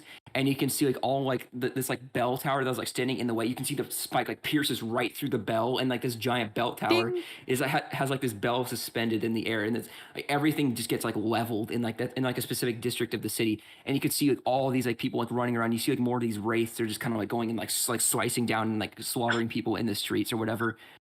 Now with your perception rolls, Bunny and Percy, Charlie, you would not be able to see Rhea. The three of you guys are able to see running like along like within the streets. You're able to see a jester. And what he seems to be like a bell is attached to his hat. You can see like he has a sort of like red and black attire. He's got like a floofy skirt with like the weird shoes, and he's like kind of like backing up like behind like the rubble. He's like. And you kind of see like a panicked expression as like the ghost comes up and like gets ready to like go and like slice down on him basically. Wow. If you guys want to go and attack him, you can. Did I see that? We don't roll initiative for this. If whoever just wants to attack, you can attack. If I've seen that, then I will get ready to hit with my bow. Yeah, go ahead and Yeah, roll I the was hit. gonna say most of us probably Yeah. will. Again, instant reaction, arrow out, drawn, straight for the head. All right, go ahead and roll the hit. 25. Yep.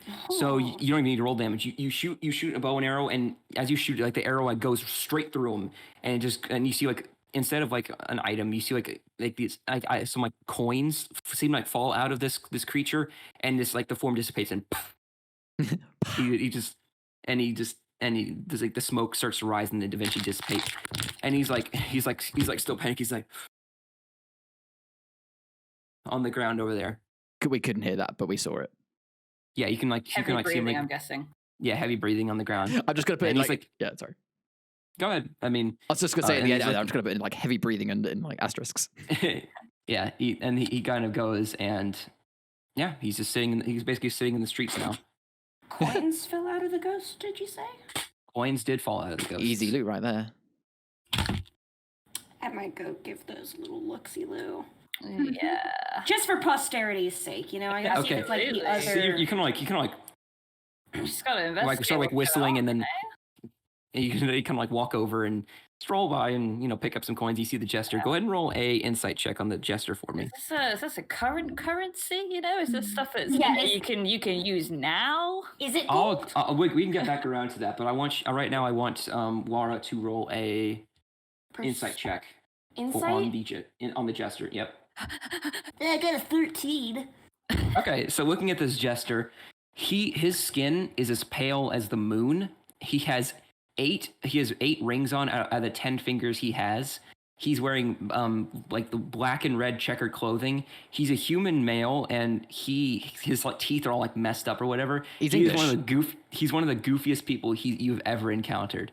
So then, as I'm like scooping up the like gold coins or the coins, I'm like, "Oh, what's your deal then?" What's your doing?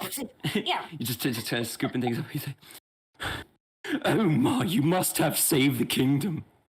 You must save the kingdom. Yes, you're so brave.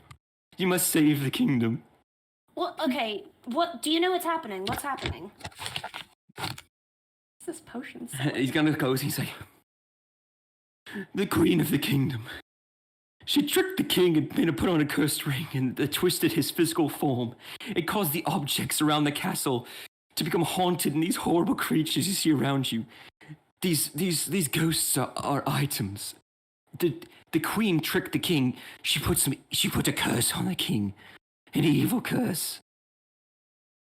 Since you did mention the rings, and I am privy to looking at shiny things due to my draconic nature, can I be like, hand him over and like pointedly look at all of the rings he has on his fingers? I'm gonna need these if you're gonna save the kingdom. Persuasion or intimidation check, your choice. Oh, I'm gonna persuade him. Okay. At 24. Oh. Well, damn. You want all of them. All of them. He's like you hear tears up a little bit. He kind of. If I find you, Great grandmother's ring. If I find you again, and the city's not ruined, I'll give them back. How does that sound? Fine. Okay. He hands you these rings that seem to be just generic silver, ruby, and like garnet rings. They're expensive, but they're not like enchanted or something. Not even rich. But they're very obviously not enchanted to me. Yeah, and he kind of like waves his hand, and he's like, "But you have friends. I saw you with friends. Your friends saved me. Friends, come over here." And he kind of gestures over to you guys. Ironic gesturing. I'm walking over there anyway, and as I kind of like get there, I retrieve the arrow from where it dropped, and just say, "So what's the problem with Mr. Chuckles?" Queen. My name is Gary. Mr. Gary Chuckles. Standing guard, by the way, as in like is kind of keeping an eye out for us because I'm not interested in talking. Gary said that the queen tricked the king with a ring, and I guess he wants us to go take care of it. I've already got the hire for the money. I'm kind of like wave the new rings, like I put all of them on my fingers. I'm like, I'm holding these as ransom. A single tear just. Aww. I'm kind of like, I'm almost looking like uninterested, but like whilst kind of inspecting the arrow picked up, just double checking that, it hasn't been damaged from being fired. Right, and what about this ring then? Do we just need to remove it from a finger or what? Tell us more, Mr. Chuckles. Are we cutting the off king fingers? was transformed into a horrible monster. He said in 30, like the queen's voice echoed, her spirit dissipated and turned the king into the monster. Her form was sucked up into the ring. Her voice echoed into the castle. So in 36 hours, the kingdom will be clouded with darkness, and the barrier between my creatures and this world will be destroyed, in the darkness forever to come. I need you guys to save the kingdom. The nation needs heroes to help, and I'm sure as hell not going to be into this. I only have this horn, and he pulls out like a broken like trumpet thing. It's like has like one of the pieces falls off of it. He's like, it's my favorite. That's kind of sad, actually. I turn to Ava and go, "Is that enough an adventure for you? Enough of a reason to leave home?" She's like throwing her dagger, like, and catching it, you know. She's like, well, what else do we get out of this, you know? Any dollar, any cash? Well, Any like I said, wonder? I already got payment for it. As much as I'm concerned, I'm happy to share the price with you. And worst case scenario, it sounds like we're visiting a king and a queen. There's going to have plenty of reasons to repay us, or if not take. So, There's always lots of golden castles. Well, in that case, I'm in. all right, seems like an adventure. Listen, you have to get out of here. This town's going to shit. You need to get out of here. Do you want us to get out of here, or do you want us to help the queen? Which one? You're doing both. You need to leave this. You need to leave this town to get there. Oh, So right. where is sorry. the queen? Yeah. Probably at the. You gotta capital? You gotta follow the road. So you gotta find someone in the carriage to go find it for you. It's down the path. You just keep following. It's very straightforward. This kingdom was very beautifully designed. It's exquisite. It's just that also majored in architecture. No, it's exquisite. And he's a part-time guide tour. Tour Yeah. guide. And so go ahead and who would be looking around to look at their options at this point? Like who would be considering the next point of view? This is on a personal basis. Oh, actually. I mean, I would. Okay, so you three, Well, I'd like to You could- just see how honest he is. go ahead and make an insight check. Yeah, I just want to double check. Not that I'm gonna get a good score. Yeah, I got a 5, so he could be spitting smoke for all I know. He's very sweaty and exaggerated. It's Smells best as you can. Yeah, smells bad, of course. It's Okay. of what you can tell.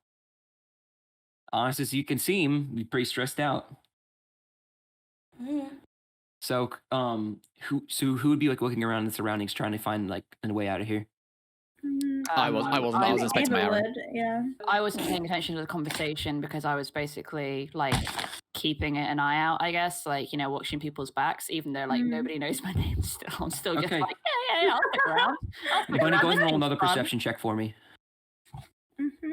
Wait, do I have to roll as well? Because I'm looking around. Yeah, because you're looking for a way. 22. Go ahead and roll as well. 4 and 4. Okay, so I got Bunny. distracted by more ale. So Bunny, you look around and you can see kind of like the only like thing that's not like on fire and splintered and basically destroyed is like one cart. You see like and down like sort of like down the road, and you can see like what seems to be like, I don't know, it's like sort of like ragged clothes. A person with ragged clothes, kind of getting ready to like kind of just looking around, a bit confused, not very panicked, just kind of just like, yeah. Hey guys, I think I found our ticket out of here. Take a look over there. There's a carriage. That's ideal. I don't want to pay him. I just got these.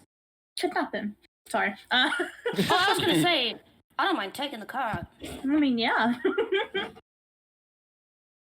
After you, then.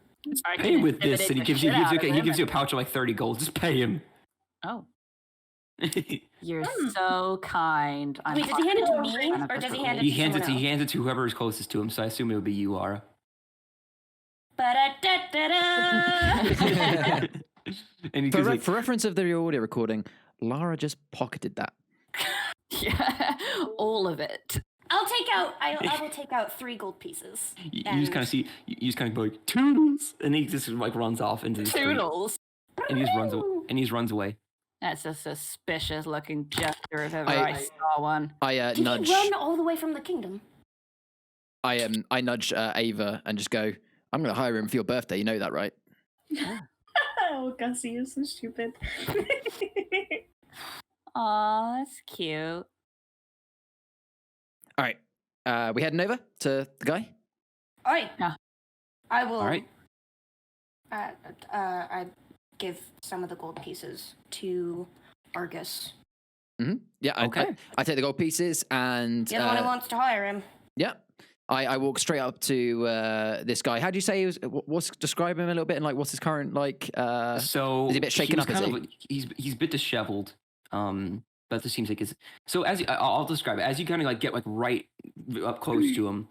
It is a elven figure, wearing kind of scrappily put together overalls, made of like leather and with cloth patches kind of all over it, and it's like kind of like a brown. He wearing like a brown and patchy hat that seems to match like the overalls' is brown color. It seems to be like the only thing he's wearing. He has like no like underwear. It doesn't even look like it. As the rest of the outfit consists of like a leather glove on each hand, and has like holes poked through them, showing a lot of like wear. Even and they aren't even wearing shoes, and they're just kind of like walking barefoot through the streets, basically with this like cart. Otherwise, you can see like a piece of wheat like sticking out of their mouth with a casual but yet innocent smirk. And he's just like, "Well, howdy." As I'm kind of walking up to him, like I'm really kind of broad shoulders, trying to be like that quite a large figure, if that makes sense. Trying to have a strong stance. Kind of as I'm walking up to him, look at him straight in the eyes. You say I can tell he's of elvish nature, right? Yeah. All right. So in Elvish, I simply say really sternly, "Your horse still okay?" Oh, she's dandy. And I slap the the little. Did you give me the pouch out of interest, Lara, or did you just give me like 3 gold? I just gave you like 5. 5 gold. Okay, so that 5 gold that's in my hand, I literally just like as I'm walking past him, just kind of like slam it onto his chest, like like almost just like bam, and I walk past, go, and again still in Elvish. Well, if you want your kingdom saved, you won't stop us. Oh no, it's fine. These are troubling times. I'll take you. Aw, he's nice. Oh, get on the cart. I'll take you where you need to go. I'll take you where you need to go. Guess I'll climb on the cart. Oh. Yeah, climbing on. Yeah, I'll hop on. Where we landing, boys? You just kind of he gets on. Everybody, Charlie, roll an insight check for me. Oh Yeah, I was gonna ask about that. Oh man, I have a +2 and I got a 6. Got 6. Very hard to read. He's 6 foot. He's 6 foot tall. And then you didn't take your money. That's basically all you got. 19. Okay. As you kind of like are getting on the cart and like getting ready to go, you kind of hear, "We're making friends today." Oh, And he kind of just like goes down the path, and you guys are kind of like storming out of the out of the village. He's like, yeah. And he kind of goes, and then you see like exits out of the city. He's like a really tragic McCree. no! So as like you guys kind of like riding out of the town, you begin to see like this hilly countryside.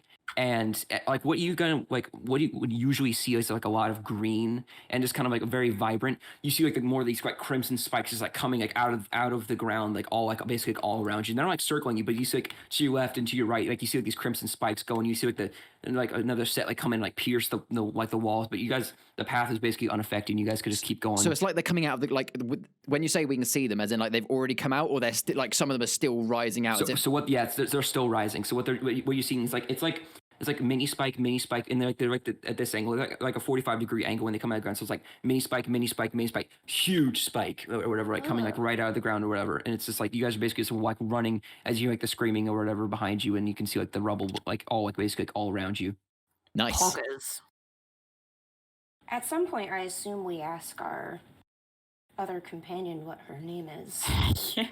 As we all sit in this cart observing the ruined landscape.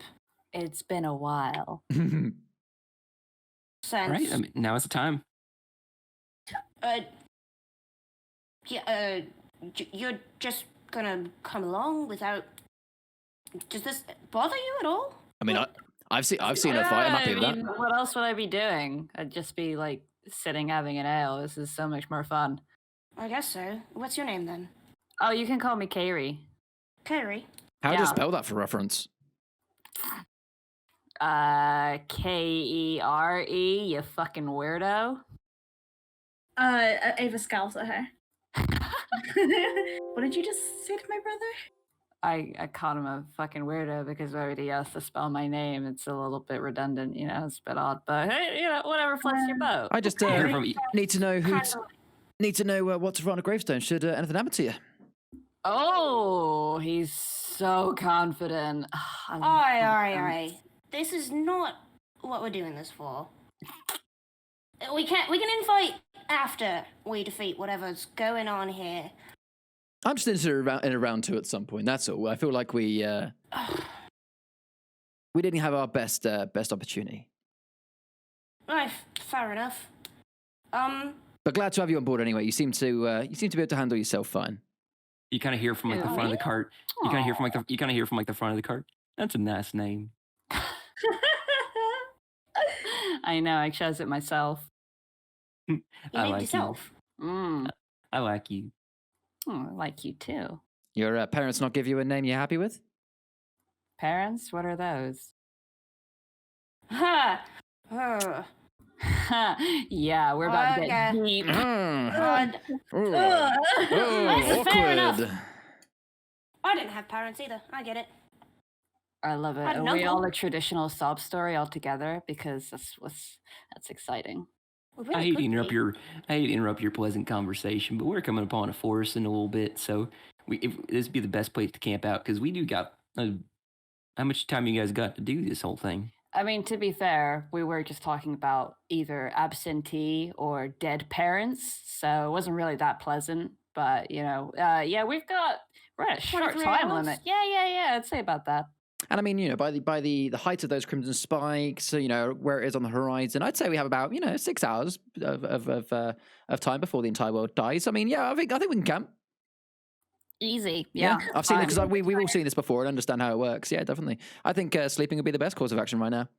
This is like my third apocalypse now, so fair enough. Thanks. I'm joking. Don't worry. Question, DM.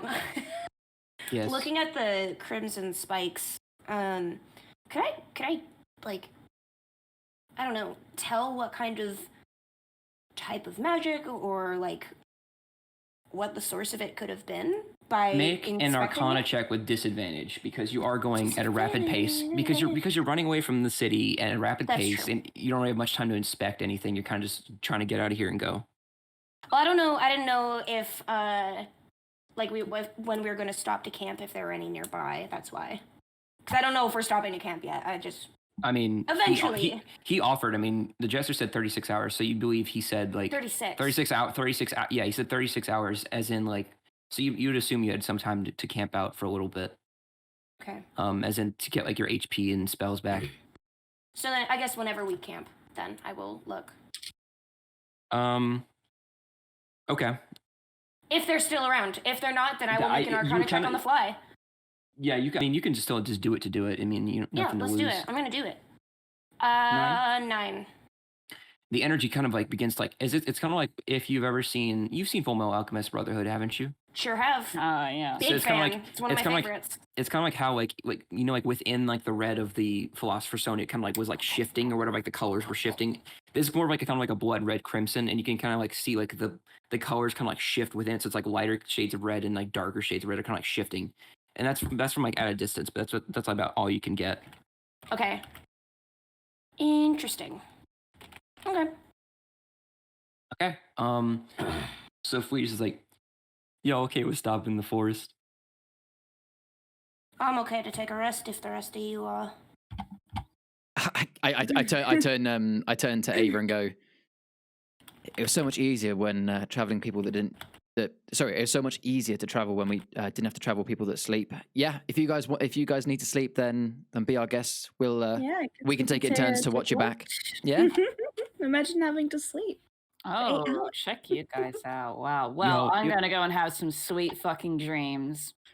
May as well. You two have fun being up. This is a fun group. I'm glad. What's this guy's name? Do we even know his name? You haven't asked him. Yeah, well, I wouldn't ask him, so. I wouldn't either. It's just all of us are all assholes that have been put together anyway. I just paid him. I was going to intimidate him, to be fair. I Yeah, gave you you actually the money. You pocketed a shit ton of money. I did. 27 gold. That's Listen, great. You guys still it have seems all like that a gold. lot of money to me. He didn't take it. He didn't Even a take little bit it. of gold. So he didn't take it. So I mean, you still got it. Oh. I mean, that dropped on the Well, I floor guess- then, unless someone picked it up, because I just slammed it on his chest and walked past him. I would assume Laura automatically picked it up. Yeah, sure did. Yeah, so it's fine. I probably stepped on it knowing me. Fair All enough. right. So we're just gonna continue with this nameless figure. Go on, I'll ask Cowboy. what his name is. I'll roleplay it. Are you gonna be joining us for the camp? Are we going to set up another bedroll? What's your name anyway, mate? Oh, that's sweet of you to ask. Oh, my name is Fleetus McButin. McButin? McButin. That's a family name. I just made it up. Well, it's good enough, Mr. McButin. Thank you for the ride. Oh no, I don't do that whole thing. Just McButin. I'm good. You some kind of escort? He's like, no need. He's like, no need to do the formalities of Mr. or Mrs. Just McButin. McCukin? What if I called you cowboy? I would love that. Did I see?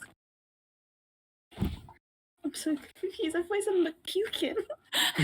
No, so his name is yes, Fleetus McButin. That's his name. Yeah. Lead us. You guys are imagining like a cowboy, but just imagine like literally just like a cowboy. Not even a cowboy, just like literally a farmer wearing like only overalls. And like, so he's like basically almost naked, like walking barefoot. Literally, all I can think of, I just That's how see you check your McCree. nips. I just see He's wearing McCree, but with he's wig in his basically mouth. wearing just like basically like overalls that like and like with like the same like colored pants and like with like patches Like basically. denim overalls? No, like leather kind of like Okay. sort of like I feel like that's still chafe, but I'm not gonna question it.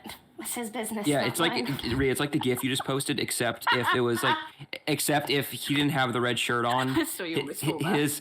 His hat was a darker shade of brown, and the like it was like his jeans were brown, and like the kind of this the whole like you know like arcing under his like arms or whatever was even lower, so it's like almost to his waist. Hot. And he's bare, Fan. and he doesn't have any shoes. Neither do I, so All right, I'm well, gonna question it.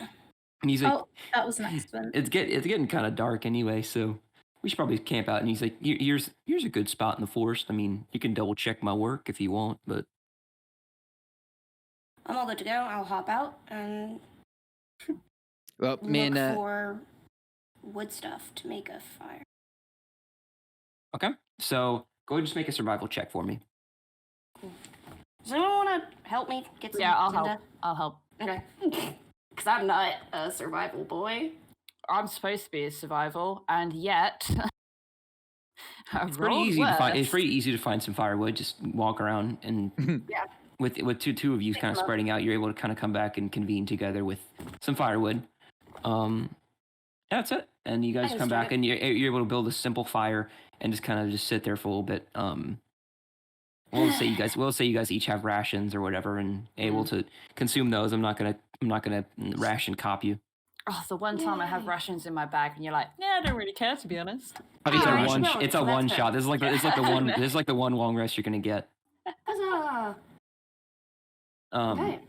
Oh, McButin is just kind of sitting. He's like, don't need a bed. I'm just.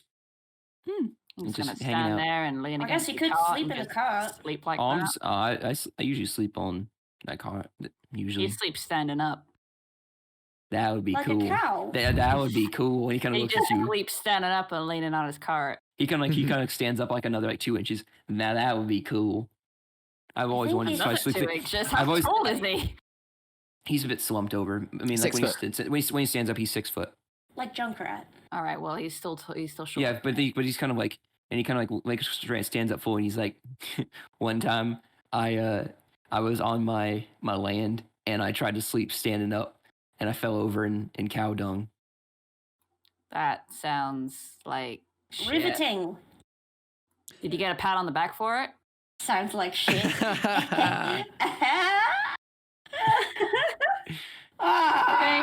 Thank you. I'm here I'm till going to Friday. I see what you did there. I'm kind of proud of that, actually. Have a nice evening. Oh, I will. thanks. Yeah, I'm just gonna roll out my bedroll, whatever, and I'm Okay. gonna straight away fall asleep. If only I All could right. have real I'm life. gonna turn to Ava and say, you meditate first. I'll take first watch. If you're Okay. sure about it. So go ahead and just go ahead and let's run rapidly through this. Yep. First watch, roll perception, please. Yeah, that'll be myself. I'm not sure if having dark sense helps at all, but 16. Oh, sorry, dark vision, not dark sense. Nothing seems to awake you.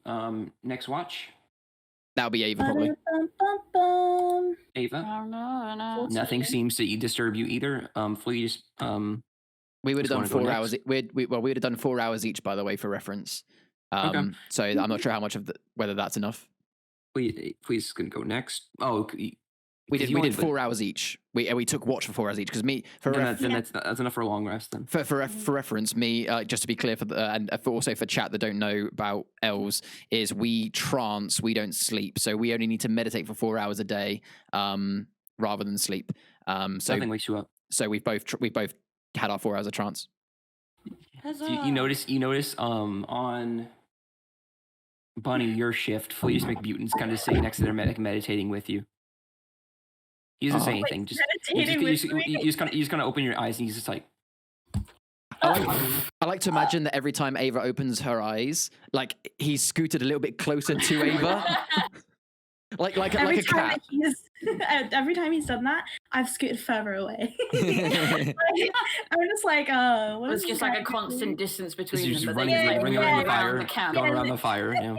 Just you and me and this wall you built in between us. Yeah.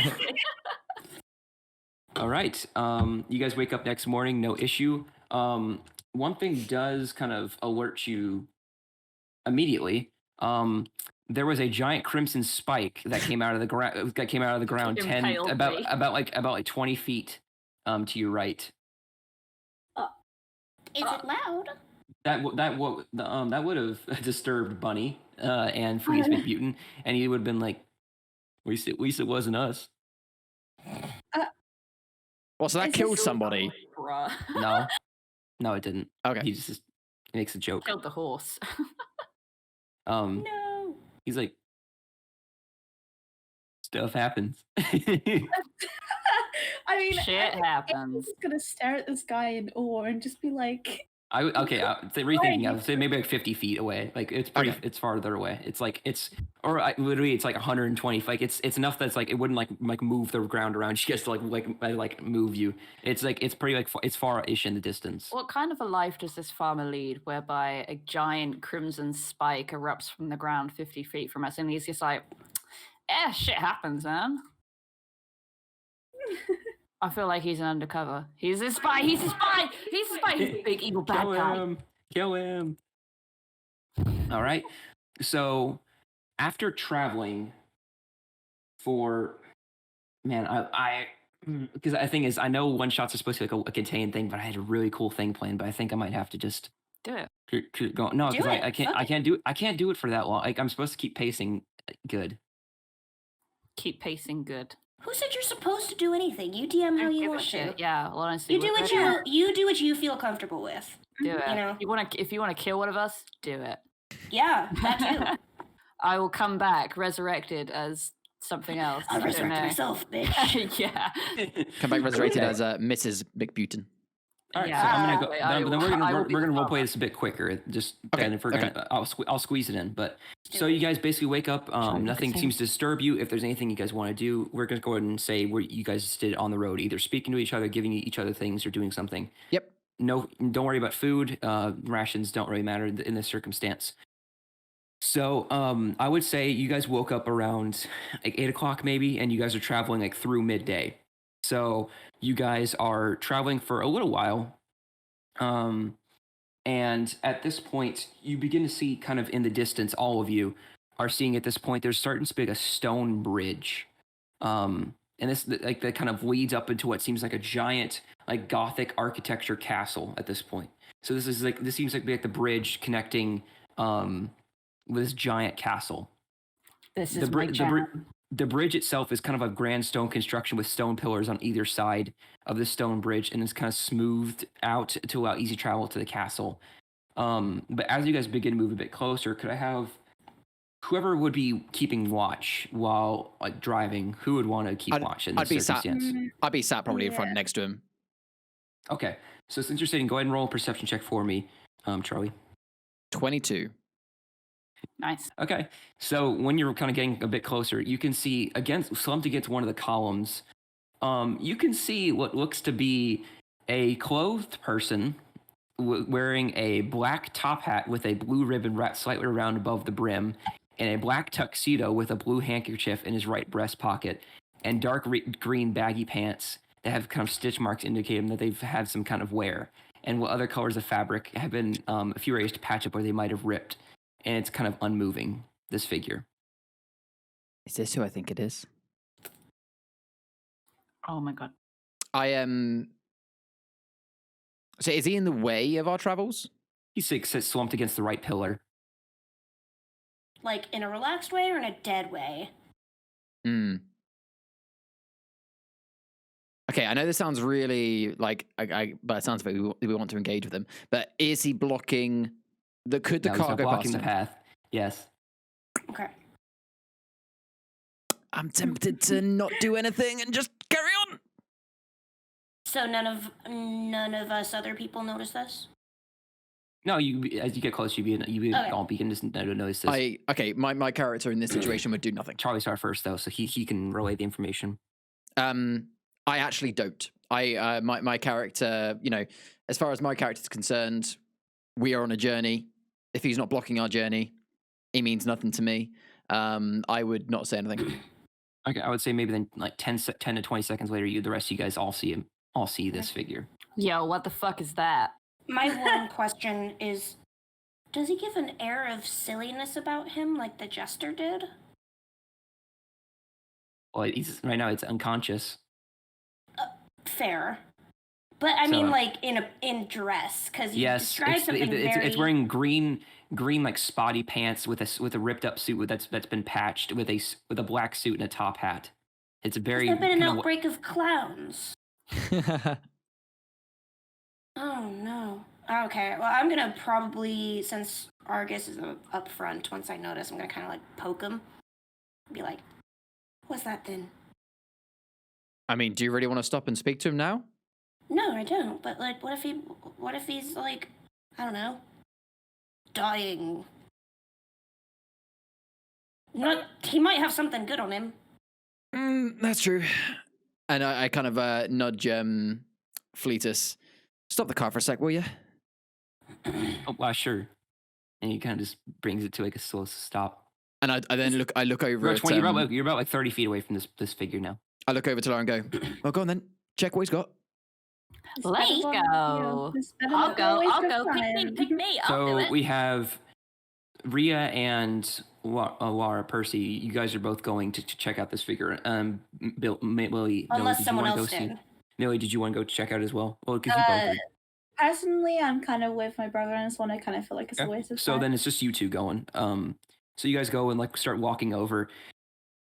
I just want to check and see if he's like alive. Unmoving. I mean, you're about like 5 feet. You're like 10 feet away from me. You like walk a bit closer, 6 feet, 7 feet, 6 feet, 5 feet. Can I pick up a rock and throw it at him? Like a small one? Like a pebble? Yeah. Yeah. So you kind of just toss it and he takes it and he kind of like stands up and you see this, instead of a regular human, it's a full-on skeleton.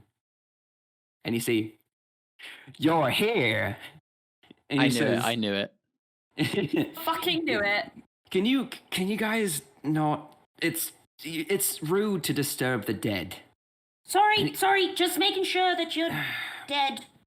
Oh man, it's early. Sorry for the delay, but allow me to introduce myself. I am Humorous Marrow. I'm good. Spare me the theatrics. Just making sure that you're not alive. you have a good rest of your deading time. I'm gonna start backing up towards the cart. Oh no! Wait, this is the part. Wait. This is the part Oh. I've been waiting for. And he kind of does he makes like a U formation and with his finger, and you guys all can't move. You're just kind of frozen. You can talk, but you can talk. You can talk, but you're kind of stunned. He just kind of like walks over. He's like, lady dee dee dee, and he's kind of like walks over like all across the bridge. He's like, man, I'm so excited. This is what I've been waiting for. And he kind of snaps, and then you can see like as the part of the bridge that he kind of like snaps towards, you can see that this like the bridge that was once like fully kind of collapses like under its weight, and you can see like he's like, well, it seems like you're gonna have to come through me now. But don't worry, I don't kill you. I don't murder. I don't try not to murder.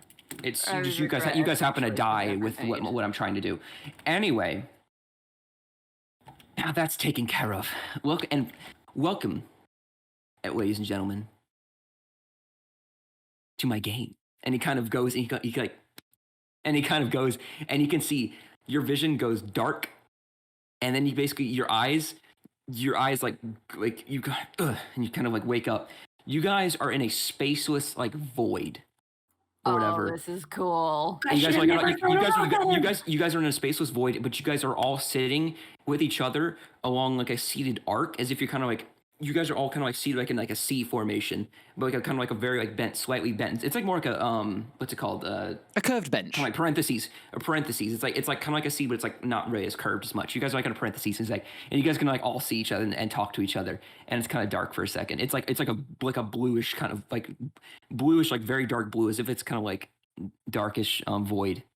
Dude, I'm so glad that we stopped. This is so cool. And you kind of just like, and you kind of hear like a jig step, and you can see like Humorous Mirror kind of like, welcome everybody, and he kind of like he kind of goes, and he in front of you guys basically see modern day, like as if this is like a meta joke. You guys see like a modern day in front of you, all of you guys each have your own individual podium with like kind of like, and you guys see and you have like an electronics point score board or whatever.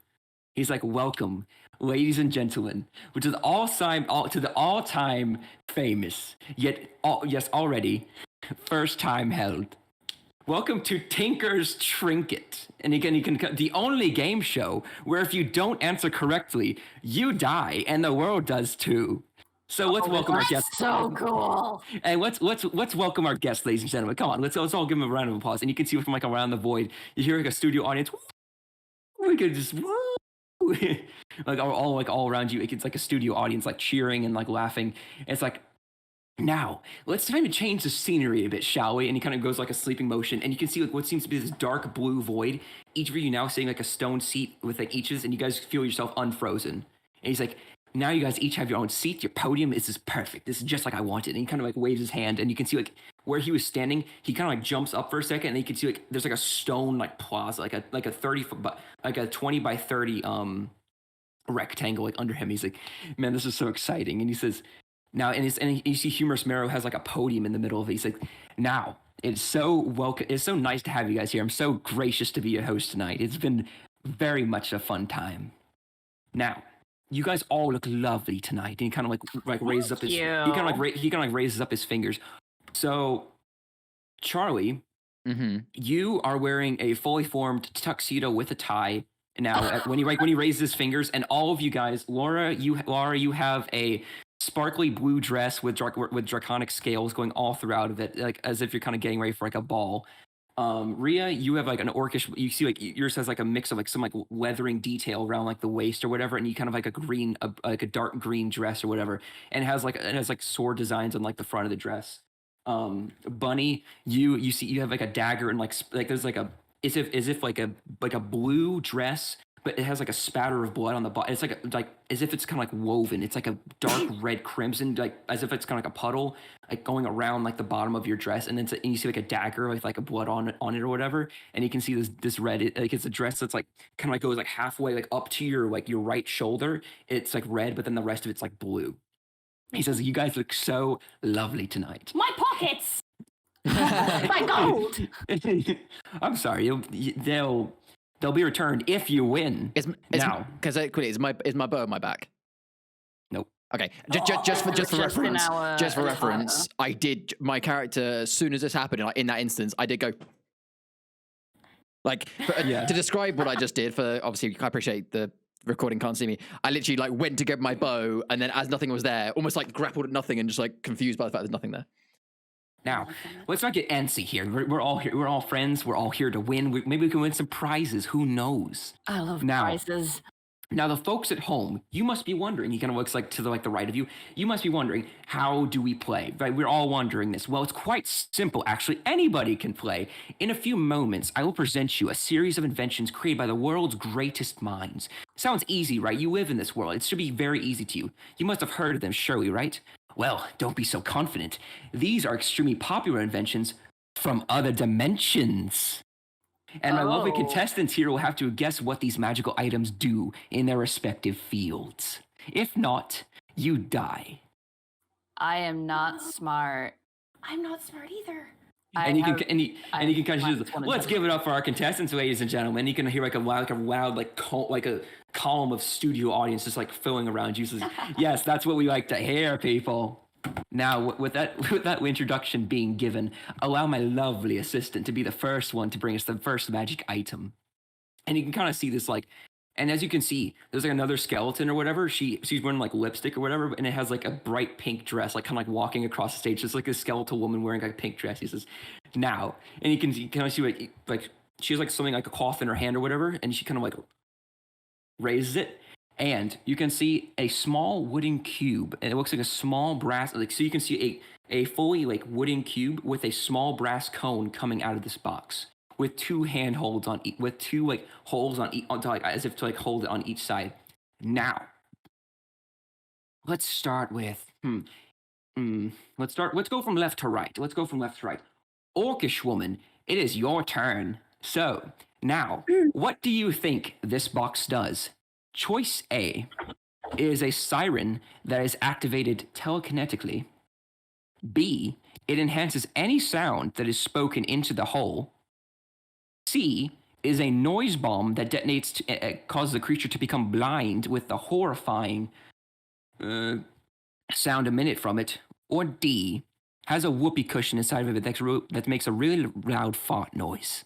I like that last one. What was the first one again? So your choices were siren that's activated telekinetically, enhance any sound spoken into the hole, a noise bomb, or a whoopee cushion. And what? It's just like this little brown box with a little brown box with a brown horn coming out of it, and it has two handholds on each side that the skeletal woman's now like pushing through it. I have -1 intelligence. So no, you just guess it. You can guess. You can guess. This can be like a more meta game. You can guess what you actually think. I don't know. Okay, I still have -1 intelligence, Tribans. You can still guess. You could guess. Higher roll -1 intelligence. Yeah, exactly. Well, come on, the crowd is waiting anxiously. The crowd can fuck off, okay? Hey, wait, be quiet. Come on. Look, this is a very stressful situation, and this isn't really what I planned my day going like. I thought I was just going to be killing some shit. I didn't think that I would be in this weird fucking game show. But I don't know what you're talking about. He kind of like waves his finger, and you can stick a spiked wooden board with like 5-inch spikes coming out of the top of it, being held by a chain. And just like starts like slowly lower. You have a little bit of time. Come on, the crowd's getting a bit antsy. Actually, that's pretty cool. I don't remember what the options are, but I'm gonna go with option 2. So siren, enhance any sound, noise bomb, or whoopee cushion. Yeah, I didn't listen to the first 2 options, but I'm still gonna say option 2. Option 2. So yeah. Enhance any sound spoken into the hole. Is that your final answer? Yeah. Let's just fucking do it. Go on, kill me. Oh, I'm sorry. And he kind of like looks at you, and he kind of the spike trap goes away, but you do take 10 points of psychic damage. And he looks. He kind of like stares at you. He says like, and he kind of like your mind kind of crumples, and you're just like, and you kind of like frozen in place. You can keep guessing. Now you know it's not answer 2. It could either be a siren, a noise bomb, or a whoopee cushion. Whoopee cushion. Surely it has to be. It's the only conceivable answer. Oh, I like your moxie, kid. And he kind of goes and he kind of goes, Miss Lady, what does it do? And he kind of goes, it's a whoopee cushion. He says, correct, very good. Everybody give the round of applause to everybody. Come on, that was a good answer. And you can hear everybody just like starts clapping all around you. Like completely meta, I was going to say the whoopee cushion, but then I thought like, nah, let's just choose a random one. All right, so let's get on to our next contest. We got to keep this moving. We only have a certain amount of minutes in this episode. So next item we have, and you kind of see like the one woman carrying out like a sort of like covered thing again. And you see her like uncover it. And by the way, she's like holding it with her hand, and she like uncovers like with like a tissue, what it seems to be like a tissue size. But then you can see in her hand, it's like a full on rod. So it's like the item dimensions 100% do not match. He says, now it is a golden rod about 4 feet long with a ruby attached to the end of this staff. It has pink leafing detail engraved throughout this rod. Now, does this rod... Oh, by the way, this question goes to the lovely gentleman in the audience. No, not the audience, the contestant. Come on. We know you can do this. This is so easy. Now, does this rod turn anything it points to into a cat? Turn anything it turns to into a chess pawn? Turn anything it emits a signal that can cause the user to be eaten alive by birds? Ouch. Or D... cause any dogs within a 50-mile radius to come to your location. I hope it's the last one. I have a checkback question for you, sir. Is this an item you would use? Oh, for sure, sir. I would definitely use this. I take you as a gaming man. B, final answer, chess pieces. Well, look at that, ladies and gentlemen, a correct answer right off the bat. Look, it's like he's played this before. Come on, give him a round of applause. Like you hear it, yeah, like all around definitely you. Clapping along, going, yeah, nice one. He's like, yeah, there you go. See, and he kind of like points it towards the skeleton system. She just turns into a pawn. Look how funny that is. Come on, you cannot laugh at that. He says, what's with the look? Come, I'll change her back. And you kind of see, and this is the woman's back where she was. She just looks a bit more angrier than this time. She's like, you'll get over it. I pay you. Anyway, next up in our contestant.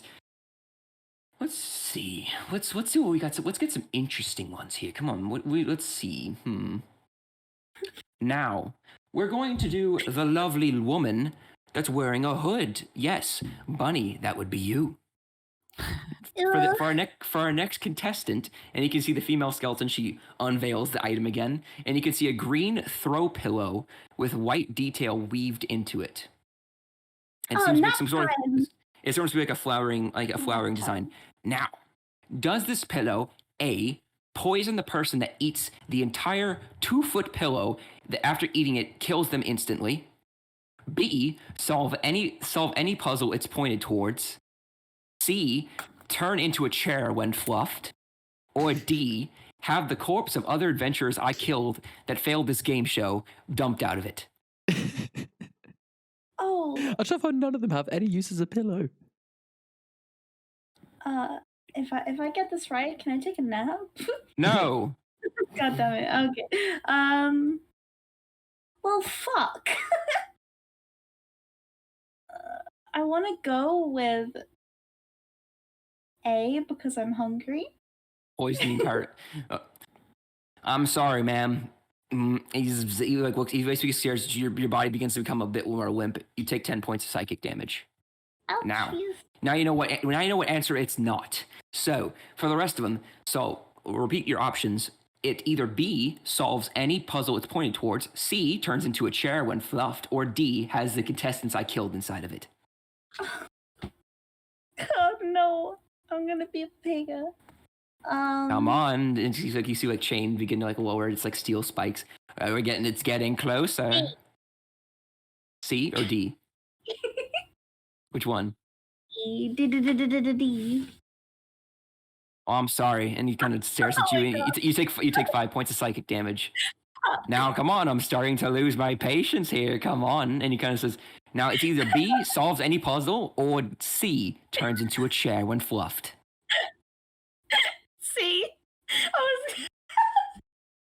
What a good answer, everybody! And he kind of goes and he like fluffs the pill and he gets a chair. He like turns into a chair. He's like, oh man, I needed to sit down as well. And he kind of. I was gonna say baby. Being a host, that's stressful. Anyway, Now, Come on, Laura. You can do finally, to our very scaly woman over there.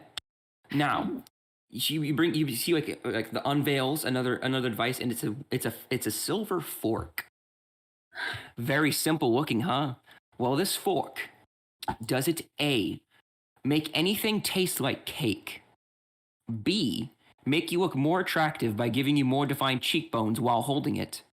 C, start a fire that anything that's pointed at? Or D, turns anything you pointed at into a photograph? I think it's A. Anything like cake? Uh-huh. Well, I'm sorry. Nico looks at you and your body. You take 10 points psychic damage. No! That's fine. So, now your options. B, more defined cheekbones when holding it. C, start a fire, whatever it's pointed at. Or D, turns anything you're looking at into a photograph. Or anything you pointed at into a photograph. Does it? I'm gonna guess it sets things on fire. I'm sorry. And he looks at you and you take 5 points of psychic damage. What? Damn, shit. So, cheekbones or photograph? I guess I gotta check the cheekbones. I'm sorry. She's not very savvy with this game, ladies and gentlemen. Oh, shit! And you take 5 more points of psychic damage. Have I been taking 5 this whole time? 10, 5, and 5. So 20 points total. Got it. Ouch. Now, I'm sorry, but that was not the correct answer. Indeed. And then he kind of like points it towards you, and you hear like a camera noise, and he's like, "Look at this photograph. You all look so pretty." And he says, "No laughs. I mean, laughing people." And he kind of like, you hear people, ha ha ha ha ha ha. Now, you guys have played my game. I've enjoyed the life out of you. Now, and he kind of like opens up, like he's like, let me just, and he kind of like reaches into space, and he kind of like as if he's about to like tear open something. He like tears, or he does like a tearing motion with both of his hands, and you can see like in that rip or whatever, you can see the bridge like through that window of space, and you can see the bridge basically just like starts like rebuilding itself, and he's like, "You've won the game, and for this, you get to live, and congratulations, that is your prize." Now, our game show's over, and it was as fun as it started. I enjoyed the life out of you people. That's genuine. Now, enjoy your time. And kind of points, and you hear like this crowd like clapping, and you're like, it's like he's like zooming out with the camera.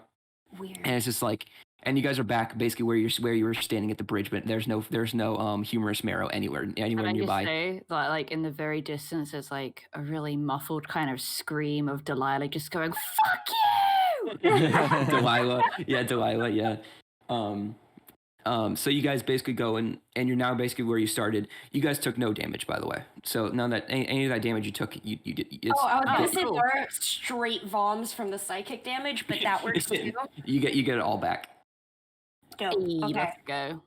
All right. I love that. Thank you. So you guys are now back. I was gonna cut that. So you guys are now back at the bridge, standing where you are. Fleece McButen's still there, kind of like. That was weird. That was weird. You guys disappeared. Okay. I can't believe you were there. It's amazing. And our garb is gone too, I'm guessing. Oh yeah, you guys are back in your normal clothes with everything that you had on you. I kind of like shake it off and go, well, that's the second weirdest thing to happen to me in 24 hours. Can we go now? I'm never going near any skeletons. That was disgusting.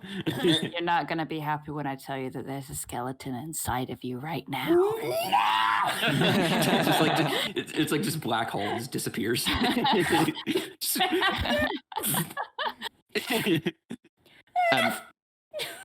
I just turn to Ava and go, I told you going south was the weirdest idea we'd have. Right, we're moving on. I'm never. Don't let me go touch things. I'm gonna go lay down in the cart. I'm just gonna like. Just catatonic, like existential crisis. And I turn to Fleetus and go, "Don't ask any questions. Let's go." Yeah, let's just move on. Okay, well, as you guys begin to roll up to the castle, you hear very, very nice and relaxing organ music. As you guys begin to go, no, it's not relaxing at all. That was sarcasm. So you guys basically roll up into the gates, and you see like the doors kind of in this giant Gothic castle. It's like basically all black with some silver detailing here and there for the watchtowers. You can see like the doors, and open. Oh, yeah, like yeah. Open. Thank you, Charlie. You did better than I did. You guys open. You guys can basically see this sort of like playing like what seems to be like on the organs, just kind of like. And like the far like edge where like behind like where like a couple two two thrones are, you can see like a bright red cape and like a sort of like steelish like crown, like similar to what the swords look like from the enemies, the ghost enemies. And you can see this is very hard to see, so you're like 200 feet away.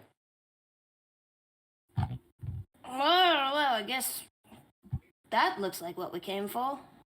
Wait, so This is what you came for. Sorry. so my point. Just describe it again. It's like living. So this is a kind of like a sort of like dark, like kind of like dark stained marble with like marble columns everywhere, and it's like kind of like a marble floor, and you have kind of like steps. Like after a certain while, like going into the chamber, like at the sort of like very end of it, you have like steps going up. You have two thrones. One seems to be more grandeur than the other, and behind that is a like a set of like a giant organ basically. Okay. And yeah, a giant organ with someone with a red cape and dark crown sitting on it. Let's And- go. And the person has red hair. How- Ginger. That looks like a nasty if I've ever seen one. Nasty being Are they bad guys. killable, do you think? I guess so. Great, if it let's bleeds, go. I can kill it. Well, only one way to find Okay. out. I take a arrow, line it up. Ooh, while he's doing that, can I do a quick perception check for any other dudes around? Yes, go ahead and make a perception check to look for dudes around. Just a wee one there. It's a 19. No one And seems a to be natural no one seems to be around you. I will start striding forward and not in the range of his arrow. Okay. Are we like are we 100% that guy is gonna hurt us? No. I don't know why I'm asking this. I mean, I'm I'm just walking stupid. forward. I want to see what he has to say. Don't shoot yet. I mean, you can if you want to. I'm not going to tell you what to do, but... I just want to see if he's going to flinch. And I'm aiming just to the right of this person and loose. Skill shot. So edgy. I'm aiming to the right of their head. Just to see When if they they're... piss the pants. Well, So you I want to so see go if they're ahead- alive, go- dead. How do they react to it? Okay, so you shoot the arrow, and you can see it goes and it hits the marble across the way. It hits the stone, it breaks, the arrow snaps in half. And when it hits the wall, and you can see like the organ playing just kind of stops. Did the now person you're flinch or pissed anything at her all? off. Nothing changed except the organ music stopped playing, and they seem to put their hands on their knees. All right. Greetings! I already did it. I shouldn't have, but I already did it. Fuck. Greetings. Okay, I would like to step in front of the others and take my greatsword out, just because that voice is fucked up. Yeah. That's the voice of something evil, so I'm just like, yeah, okay. And I'm just gonna do it here. I'm just gonna say, yep, I've had 2 creepy things happen to me today. That's the third. Trust is already lost. Let's do this. And I'm gonna loose straight towards the head. Oh. Okay. Well, You don't even have to roll. You roll, and the arrow hits the back of their skull. Nothing. They stand still. They stand where they are. I thought that they were pissed off earlier, and now you've really fucked them. I did want to ask, did it go straight through as in like It does not it's a go. It did not pass portal? through him. It's like stuck in his head, as if like you shot someone with an arrow, and it like went through their head. Okay. But it's like Does he it's have like flesh it's like on his it's like if the arrowhead was here and like the back of the arrow was here. Like it gets through his head. It's kind of fucked up, right? Well, mission over then. Kinda. Job done. Hits his head on the organ. World saved. Easy clap. Okay, well,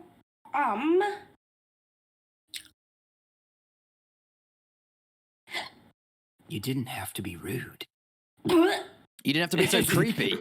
And then you see like, this person kind of stand up, and they kind of like walking. They kind of like honestly, they just kind of like float towards the center of the room, and like. But you've seen my plan. It's time for you to be able to never unsee it. And then she kind of like gestures you in, and the door's like basically closed behind you. She says, "Let's reveal my true form, shall we?" And so at this point, you can see this creature. Just so you know, this chamber is about 150 by 150. It's like a cube. It's a cube chamber. Most of it's empty, but with like a space on the sides with columns and everything. This creature is. Then you see like this king begin to like shift and like float and whatever, and then you can see like this. Instead, like its leg like basically turns into this long like black like spindly like leg or whatever, as if it's kind of like a. It's kind of like a. It's like it. Then you see like another leg like this like the same way or whatever. It kind of like is like this black like spindly leg, and then like the. Oh, Drybones, you just cut out there. Can you say that again, please? Your audio. Your audio just went completely gone. Start again. Audio machine broke. Mhm. 1 second. It's weird. You're fine now. Now you're back. It was just a slight glitch in the matrix. You're fine. Well, now there's 1 second because now there's I'm like what's weird is like in Discord you guys are like slightly delayed. 1 second.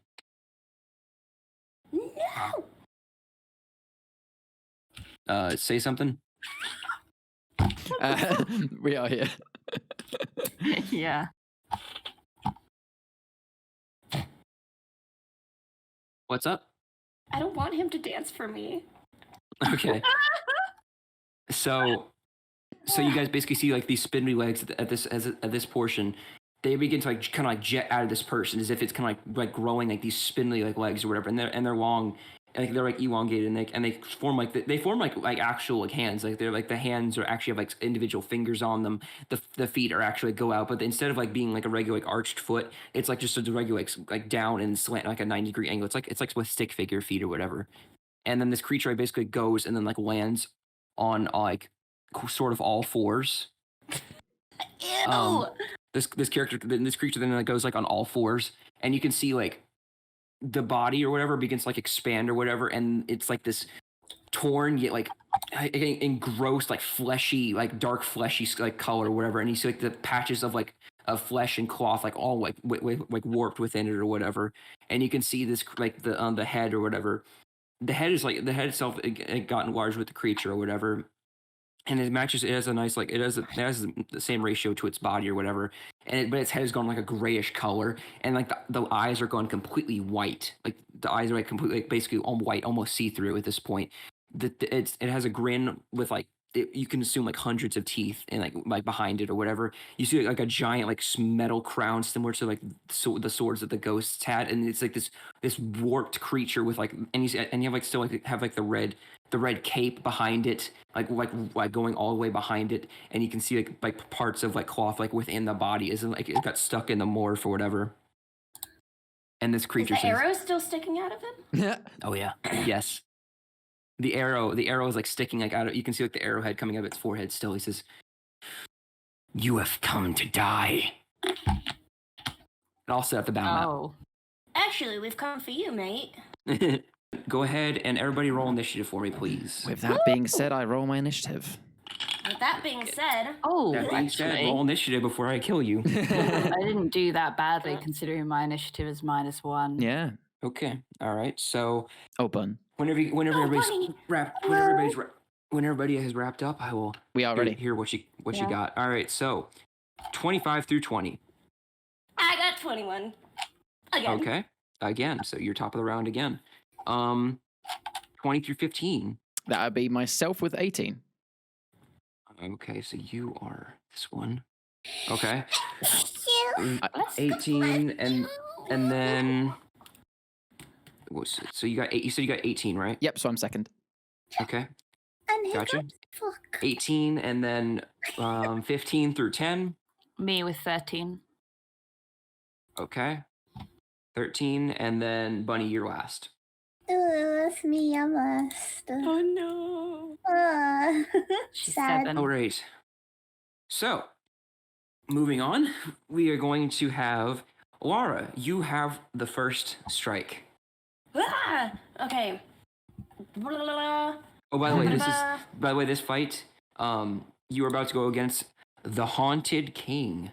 Whoa, that's a dope name. Oh. Also very descriptive. Also very descriptive. Coolio.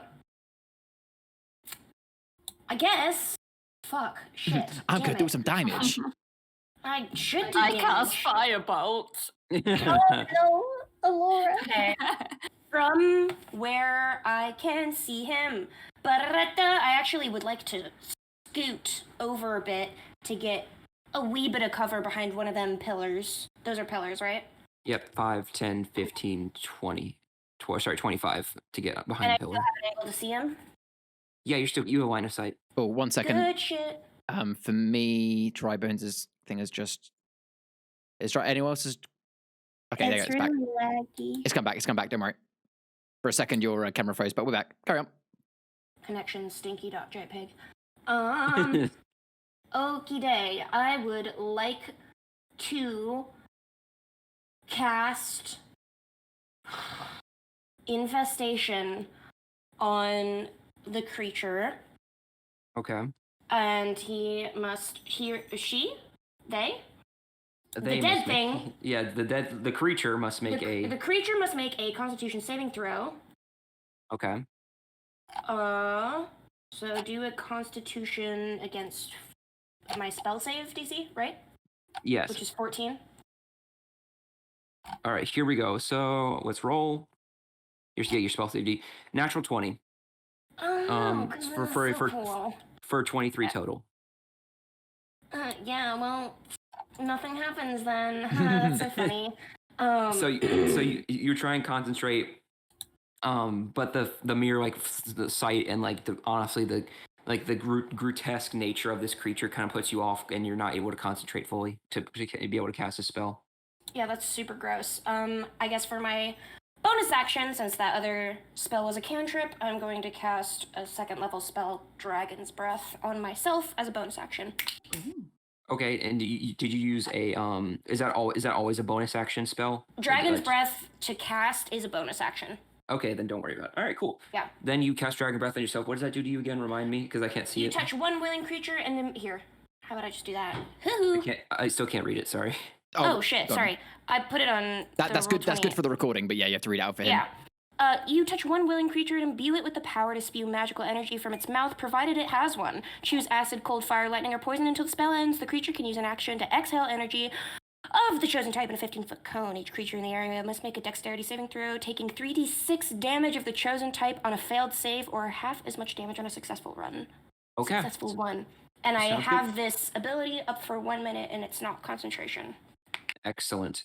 All right.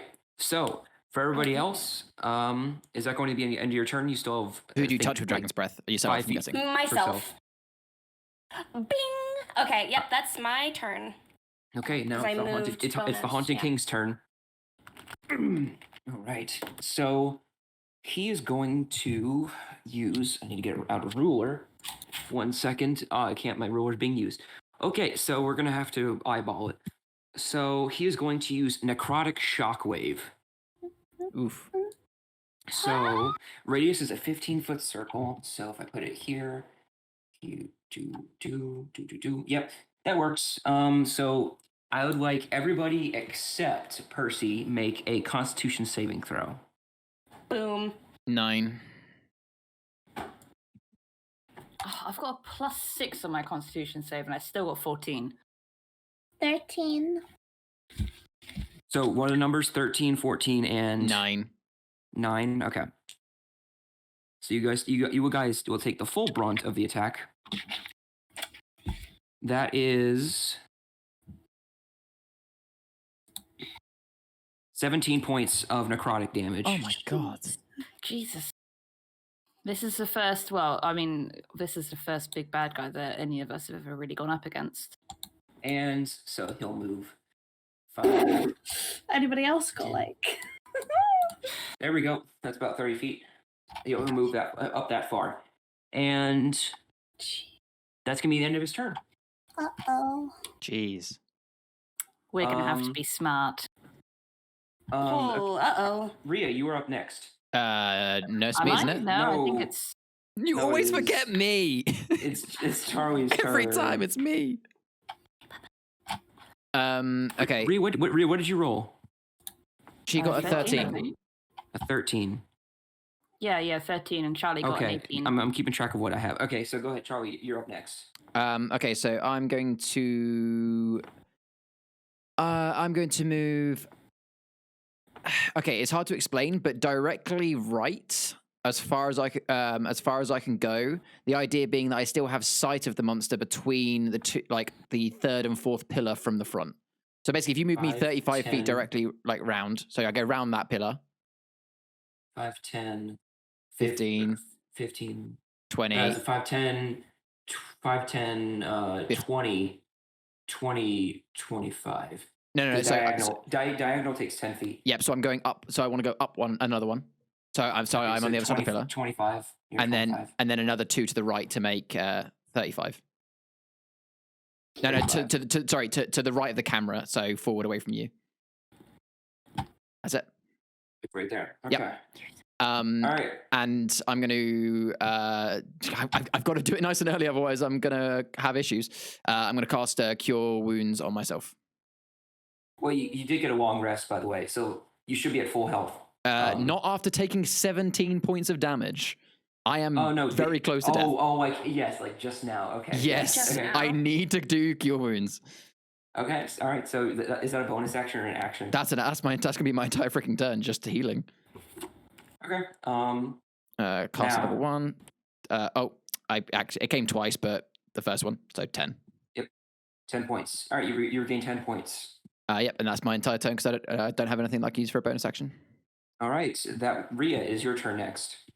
Okay, cool. Just before I kind of launch into it, can I really quickly ask for you to specify what constitutes an action and a bonus action? It usually will. I mean, usually there's a lot of things you can do. Like you can dash, you can like disengage as an action, you can hide, you can assist someone, or get like wait for someone to do something, and then you can do that thing. So if you're saying like I want to hold my spell until he gets like 5 feet close to me, you can do that. And normally as well on all of your anything that you can do, Rhea. So if you go to spells, I'm not sure like if you have any spells or anything you can do, or anything you have in your kind of features and traits, extra things you can do. If you click on the cog to like read any of them, it should say quite clearly if as a bonus action you can. If it doesn't say as a bonus action, typically it means it's your main action. I'm sure there's something. I'm sure there's something I'm missing, but you can also assist an ally to give them advantage on their next attack. Right. Okay. The reason why I ask is that as a fighter, and this is my first time playing a fighter, is that now that I'm past second level, I can reading this basically verbatim. You can push yourself beyond your normal limits for a moment. On your turn, you can take one additional action on top of your regular action and a possible bonus action. Once you use this feature, you must rest, basically. So that's why I was asking. I was a little bit confused about, okay, well, what you get an extra action and with bonus action? Is that what you're saying? Yeah, it says possible bonus action, but I do get an additional action. So I'm just not sure, like, do I do it now or... Okay, so if you popped that right now, I believe it takes a bonus action to cast. So if it takes a bonus action, I believe it gives you a bonus action back and it gives you an extra attack. So you'd be able to attack twice and use one bonus action. Okay. And my bonus action can be used to assist or basically like to instigate kind of defense? A bonus action usually is like limited, but an action would be to assist. Like use actions to do what I listed before. Okay. Well, I am not going to do that just yet. Then I'm going to approach. Okay. So how close do you want to get? As close as I can get. That's going to. Would I be able to hit it from there, or do I need to be like right next to it? Considering I've got a great sword, then you need to be like right here. You need to be right next to him. Okay. Yeah, I'll just do that. All right. Okay. Yeah, I am going to. It's slashing damage with my greatsword anyway, so I would like to unsheath. I mean, it was already unsheathed, but I would like to raise it back behind me and try and carve it as much as I can, basically going through like the chest area, if I can reach that. I'm not sure how big it is exactly, but like kind of going for the critical area. Okay, it's about 50 feet tall. Well, I can't reach that. No, you can just strike at its leg, though. Oh, yeah, well, then what I'm going to do is I'm going to... do you think I can kind of maneuver myself around enough that I can strike at its knee? Yeah, it's simple enough. It is a lot. It is Cool. it's on all fours, so it's easy enough to get next to one. Okay, yeah, I'd like to aim at sort of like the joint, to kind of like not exactly down it, but to kind of throw it off balance. Okay, gotcha. So go ahead. Are you gonna action surge? Yeah. Yeah. I might have to ask you to explain something else in a little while because. Okay, so go ahead and use your first attack. I got an 18. That hits. Roll damage. 13 slashing. Okay. 18, you said? Yeah. 18 to hit, 13 damage. 13 damage. Okay, that's what you said. Yeah. All right, one moment. Okay. So as you go ahead and strike the creature, and as you strike the creature like along its leg, you can see it kind of focuses its attention on you as it screeches, basically. Nice. You get one more action, and you have a bonus action in case.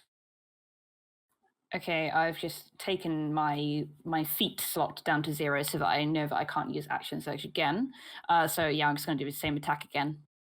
All right, go ahead. I got an 11 this time. Does not hit. Fuck. So you hit him the first time, but then he starts like the moving over and like kind of screeching and like alternating its legs. You can't really get a good swing on him with its massive size. Bollocks. Is that gonna be the end of your turn? I think so. I don't have any spells or anything that I can cast. And I'm a little bit kind of iffy on what I can do as a bonus action. So I think I'm probably just going to end it there. Okay, cool. That brings us to Rhea, or no, not Rhea, Bunny. I believe it's your turn. Yeah. Hello. So you are right here. You're the only one that's remained in the same spot. Where? Sorry, right in the far. Right there, center. Right there. Okay. Well, there's not really much I can do other than just like stabby. So I'm going to remind you, Millie, that whilst we're talking about bonus actions and stuff, is as a rogue you have the cunning thing. You have the ability basically to use a dash as your bonus action, so you can basically run in, attack, dash out. Keep that in mind. Oh yeah. The whole point of a rogue is bouncing around, right? I think you can also for a dash would give him an attack of opportunity. You can disengage. Yeah. If you can disengage his bonus action, which would prevent him from getting an attack of opportunity, you can move away from him. That's up to you. Action. You can take a bonus action on each of your turns in combat. This action can be used only to take the dash, disengage, or hide action. Yeah, so you can disengage from. Whereas normally that would be an action for us. You could that would be an action for them. So you can run up, attack him, disengage, and then run back if you wanted to. Well, yeah, I'll try that out, I guess. Okay, so for this movement, 5, 10, 15, 20. That's 20 feet of your movement used up, and then you're right up against his leg, along with Rhea. Hey girl. Yeah. See you here. How you doing? Yeah, I guess I'll try and slash at his leg with my short sword then. Okay, I'm trying to think. Yeah, he is. I did say you focused on Rhea, so go ahead and attack with advantage because sneak attack. Take me aggro. What can I say? Yeah, so she did distract him. Stabby. 17. With advantage? Yeah. All right, that hits. So go ahead and roll damage, and then you get 2d6 sneak attack extra. 9. Watch, I get 2 6s again. And oh no. Thanks. Thanks, Charlie. Not bad. So total damage? 4. So she got 13. 13, yeah. 13? Okay. I did numbers. Well done. I did the mathematics. Oh my goodness me. Check you out. Thanks. Okay. So you slice at its leg, and you kind of its leg's getting a bit worn at this point. You're kind of like slashing at its leg, and it's getting really irritable at both of you. But you still have the opportunity to disengage and move back. Yes, sir. All right. So you disengage, and then how much? So that used 20 feet of your movement. How far? Where do you want to go with that? With the rest of your movement? I want to go closer towards my brother. So if you will go diagonal, that's 10 feet. So you would have to go, like, how do you want to do this? You have 20 feet, so you get 15 feet total, I believe. Actually, I just want to get as far away as possible. Maybe just retreat 5, backwards. 10, 15. Yeah, so backwards. There, you have 35 feet of movement, so that's 15 feet left. Yeah. Okay, cool. So that'd be the end of your turn. Yeah, okay, cool. Okay, circling back, we have Laura. It is your turn again. Go, Laura. I said wrong again, Laura. I don't even trip. Dog. Okay, cool. Now that... Okay, cool. I'm going to... Gosh. Gosh darn. I started. I'd like to get into a space where I won't hit anybody with a 15-foot cone of lightning. Okay. That would be really cool. Can I just like head along those pillars? You could probably get like 5, That's 10, perfect. 15, 20. I and would you probably love to aim, get there. You could probably aim like right there. Yeah, which means the pillar would stop it from hitting. The pillar would stop it from hitting Carry. Carry. I'm so sorry. My dog started barking. That's fine. Neighbors just came home. I apologize. Oberon, you need to comb your tits. Okay. I mean, you could point straight at them, but I think that Oberon. the best thing would be, well, it's a 15-foot cone, so. But where they are, correct me if I'm wrong, But if where I- she's yeah. angled, the column would protect Carry. It would. That's if you point it right there. I'm just saying, if you point like this direction, you wouldn't even have to worry about hitting him anyway. But Yeah. it doesn't Yeah. really matter. We're talking about semantics here anyway. But Sure. you'd be able to hit them from this distance, I believe. 5, Good 10, shit. 15, 20. Oh, you would have to go right here. I'm going to exhale Could a you hit big ol' them right- light. Sorry, I'm sorry to interrupt you. Could you You're do okay. you want to confirm that you want to go like right here to hit Yeah. them? Okay. So Is that would- 25? So you started here, so 5, 10, 15, 20, 30. This is 30 feet of movement. So Okay. All right. Good enough. I would like this lad to make a dexterity saving throw. dexterity saving Um, throw. Okay, lucky for you, he's not that dexterous. Hey. Oh, that's gonna be stinky for him then. Whoo! I need to. Then that's 3d6 plus sec. 4. I still have to make the thing. That's a 14 to save. To save. 14 is my spell save, so that So means yeah, he takes he half. saves. Yeah, so he takes half Yeah. of that. But he saves. He's going to take half of a lot though, because well, it's 14, so that's 7. That's not bad. Okay. All damage is good damage. All damage is good damage. Alright. So that is my action. And then I think... Ooh, do I do it? Yeah, I do. Okay. I guess since Dragon's Breath isn't a concentration spell, I will cast Shadow Blade again and then have that at the ready, because casting Shadow Blade is a bonus action. Okay, so you cast, but you're gonna have it at the ready. Are you waiting for something? I can't do any more actions because using my Dragon's Breath was my action. Okay. And then Shadow Blade to cast it is a bonus action. So I'm using my bonus action. I believe you to still have your have it. bonus action because you used your action to cast the breath, didn't Yeah. That's Shadow what Blade they're saying. is my bonus action. you? Okay, so yeah, so you have the Shadow Blade. Are you're gonna attack with the Shadow Blade this round, or are you gonna wait till next time? I can't attack it because attacking would be an action. Okay, sounds good then. So as you release this energy from your person, you begin to see like your hands begin to like light up, and you see like and as your hands light up, so does your breath as you begin to unleash this. Was it, what kind of damage was it? The Shadow Blade? Or the other one, the breath. Like Oh, what my was dragon's breath is lightning. Okay, so yeah, lightning damage. So you begin to see like this crackling energy of dragon's breath begin to release from this small little person compared to this giant creature, and the lightning begins to connect with this giant, massive blob of a creature and connects with him, and you see the lightning and he's just writhing in pain as the creature like gives a deep growl and he like shouts towards the ceiling as this shocks him very intensely, honestly. Ooh. All right. Is that going to be the end of your turn? That is the end of my turn, because I don't think I can do anything else. Okay. So now it is the king's turn, and since he is now focused on Rhea's character, Shit. he is going to punch you, Fuck's sake. or I mean squash you. Hope you got some good health left for you after that first hit. Is there anything I can do to avoid this? That is an 8 to hit. Bruh. That's not going to hit, surely. No, it's not. Sorry. I thought you meant damage. No, I wouldn't hit. All right.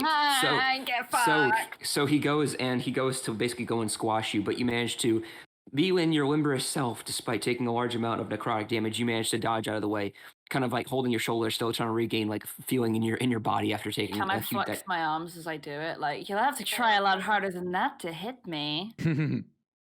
He doesn't seem to understand too much about what you're saying, but like gurgles. It's all right. It was for me anyway, more than anything. You know, I love okay, myself. gotcha. Well, he seems very annoyed. Good. All right. Actually, I mean, not getting more that's all I can do. That's all I can do this turn. It's gonna, you know what? It's gonna shift, and it's gonna. Oh, it's gonna go. It's going right up to Lara. It does leave. You do get an attack of opportunity, Rhea, when it leaves when it goes towards you. I would like to take that opportunity. Yep, and go ahead and make an attack with whatever you'd like. 21. That hits. Roll damage. 7 slashing. Slashy. I have to protect Lara. Lara is small and must be protected at all times. Half your size. Lara's Literally. 5'4". You could All sit right. on my shoulder, and So as it begins to move over, you like take a gash out of its hand, but it still manages to crawl over though, and go towards Lara and get right up in her face. So 6 feet, please. that's gonna be This is the my yellow end. square. That's gonna be the end of his turn. Its turn. So that leaves us with Charlie. It is your turn. Yes, so I am going to move my full 35 feet from where you're standing, Dry Bones. It'll be to your left. It's straight for me. So following the pillars. Oh wait. Yeah, left for you. 35, which should put him directly in between two pillars. By 25. 30. 30, Yeah, 35. perfect. So here. So I've got line of sight Okay.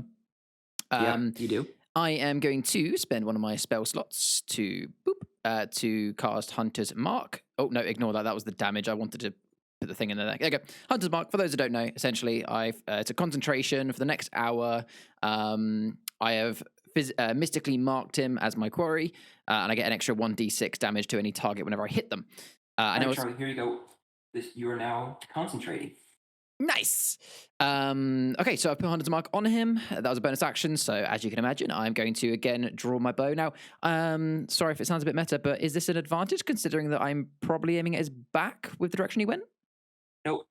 No advantage. Fair play. Straight roll. Fair play. All right, well, I'm going to, go for a longbow hit. 17. That hits. Roll damage. All right. Let my aim be true. With your extra d6. Let my aim be true. 10. With my 1d6 damage as well. 3. So 13 damage. 13 damage. Arrow Okay. go whoosh. 13. Okay. So you fire your arrow out, and you see like a small arc, but then you kind of use your arcane energy and make it, and you kind of sense the arrow while in midair, and you kind of use your hand, and you kind of do like a waving motion in a way, like something that waves it, and you can see the arrow that was going to go long. You can see the arrow begins to shift with your hunter's mark, and like makes it and kind of arcs in an unnatural way and hits the creature right in the back of the neck. And this creature, and you hit it like right in between like the wrinkles of its neck as well, and so it just like screeches out basically, and you kind of see like this like purplish blood from a distance kind of pouring out a little bit. Nice. And with that, I end my turn. Okay, so just so you know, you are upholding concentration as well, but you knew that.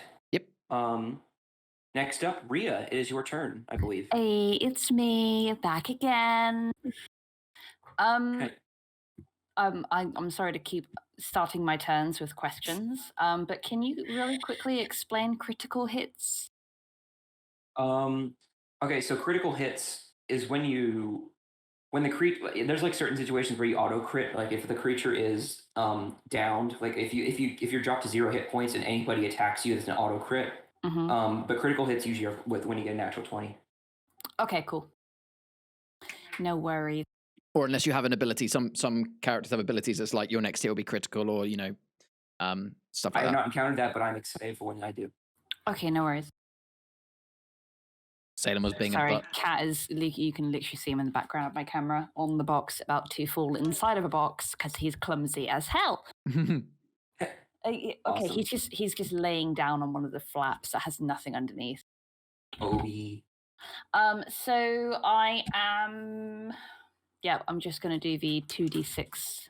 Yeah, I'm gonna do my greatsword again, and I'm going to slash. He's not facing me, is he? No. Cool. Yeah, I'm gonna go for his. Which leg is closer, his front leg or his back leg? His back leg. He's turned away from you. Cool. I'm going for that knee again, and like my ideal is that I incapacitate him and force him into prone. Basically, like that's my game plan right now. So Okay. I'm gonna do that. Go ahead and roll the hit. I got a 20. That hits. Roll That damage. was my modifier. Okay. I got 16. Oh, that does damage. That's for sure. Yeah. 16. Okay. Rhea. Well, what can I say? So what you do is you step back. You take like one step back. You grab your greatsword with like all the strength that you have, and you go back and you cleave it like through its leg, basically almost through its leg. You take this massive chunk out of its leg, and you can see like it's like this purplish blood chunk just falls that comes out of his leg with the greatsword, which is now stained with the purple blood of this creature, and you see like it's kind of like now a bit like limping a bit on that leg that you just struck. Nice. I would like to use a bonus action now to use Second Wind, which I'm going to put in the chat now. Whoop. And Second Wind is, I will just read it verbatim. You have a limited well of stamina that you can draw on to protect yourself from harm. On your turn, you can use a bonus action to regain hit points equal to 1d10 plus your fighter level, and then have to have a rest afterwards. So I'm going before to you can use dig in. that. Yes. Okay, so you're going to do that. So go ahead and regain your health. So, wow, I got a 10 for a 1d10, and then that adds my fighter level, which is 4. So I regain 14 hit points. Damn. Very nice. That's beefy regain. So you regain 14 hit points. No problem. Anything else you want to do on your turn? I believe you have your full movement to you. That's it. I'm actually going to... Oh, actually...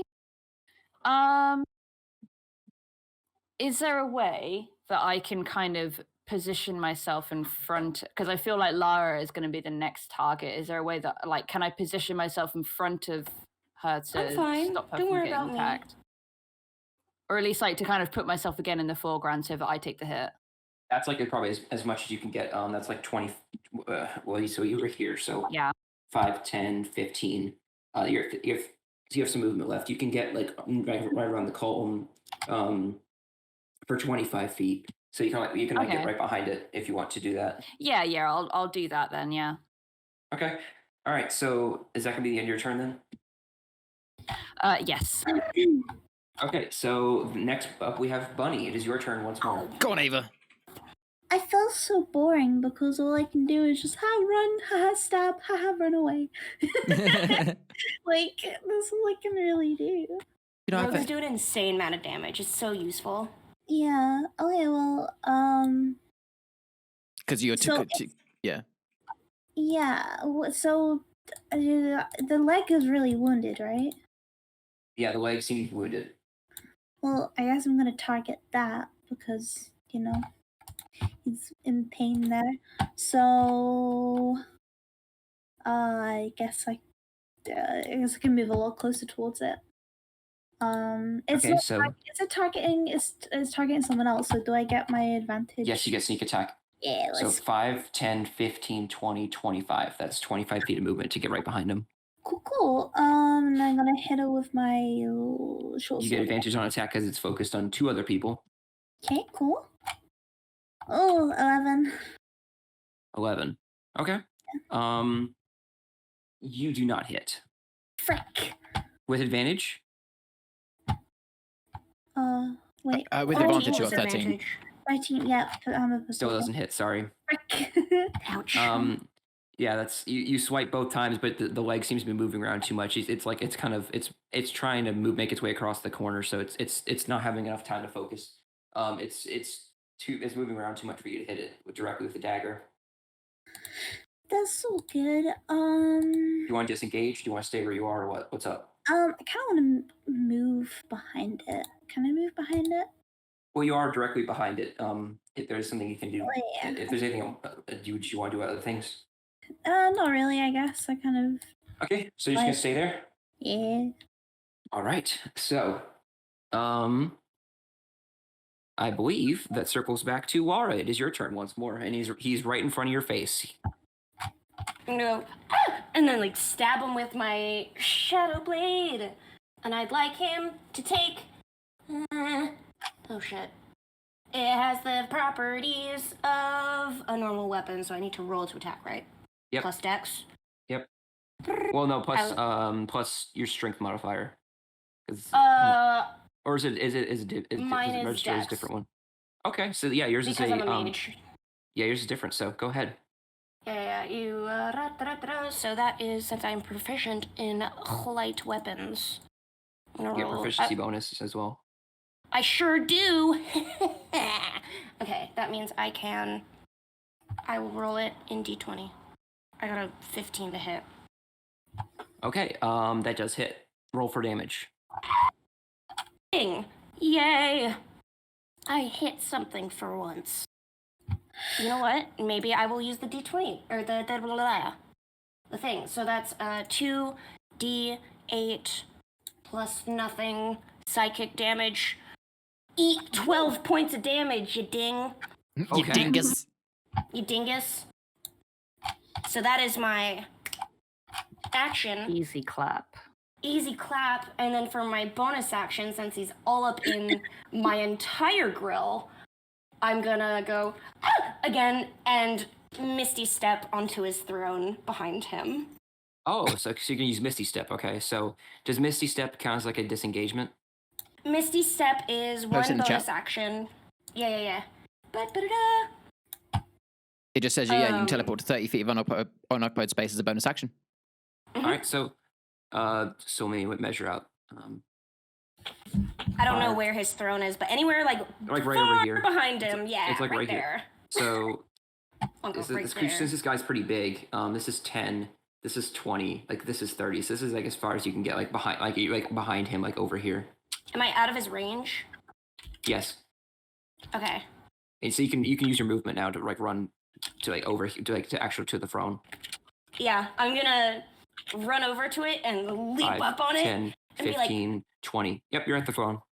I'm gonna jump up on it, like full declaration, and be like, "Fuck you!" Can I swear on the podcast?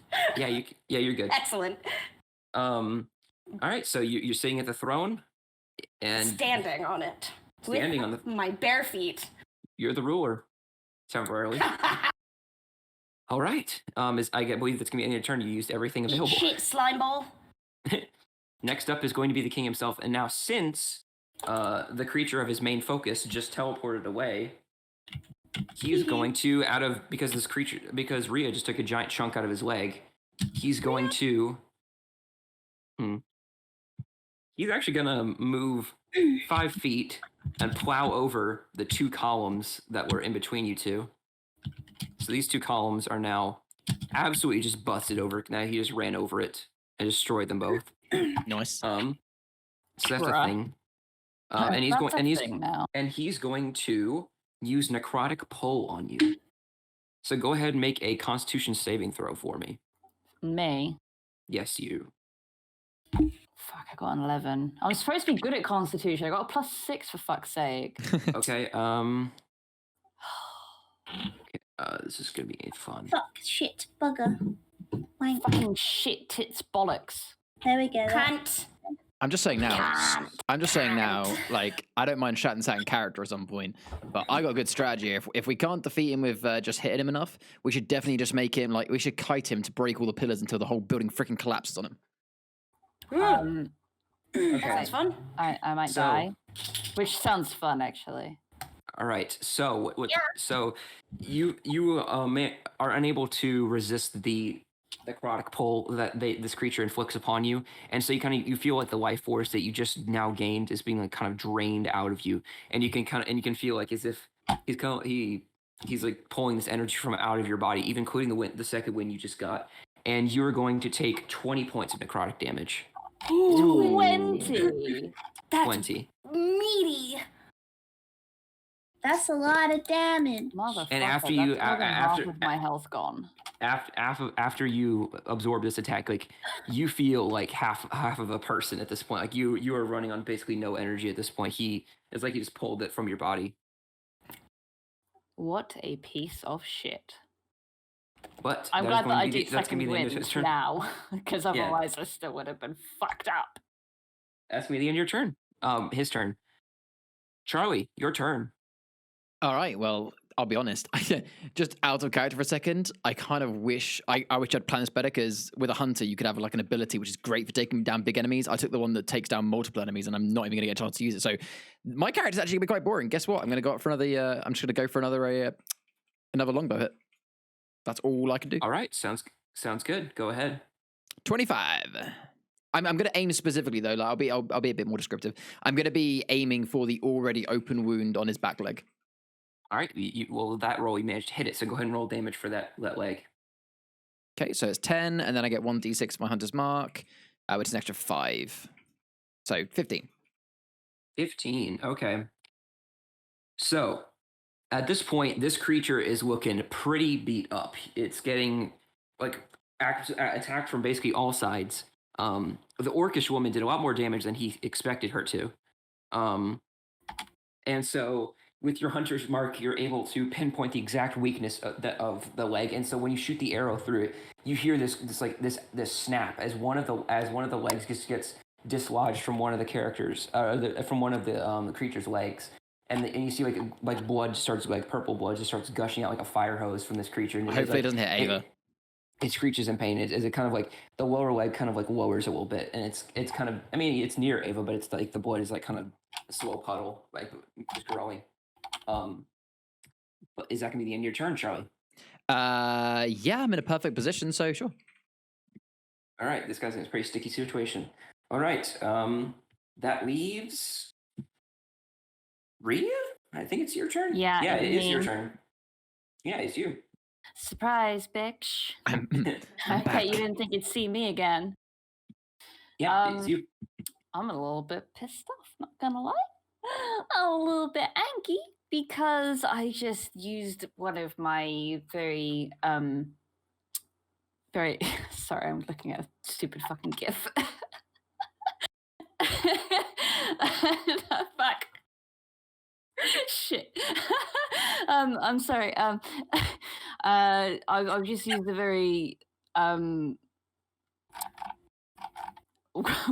time. We broke Rhea. Ow, stop it. Jesus Christ. I've just used a one-time power, which is really annoying because I mean, if I hadn't done it, then I would have been dead anyway, but fuck it.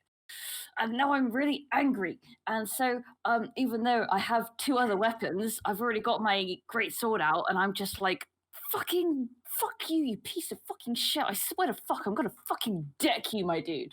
And so I'm just really angry, and that's what I'm gonna do. I'm going to All right, attack roll for again. All right, yep. Roll the hit. I got a 25. I was one off a natural 20. Damn it. Okay. All right, go ahead and roll for damage then. I got 14 slashing.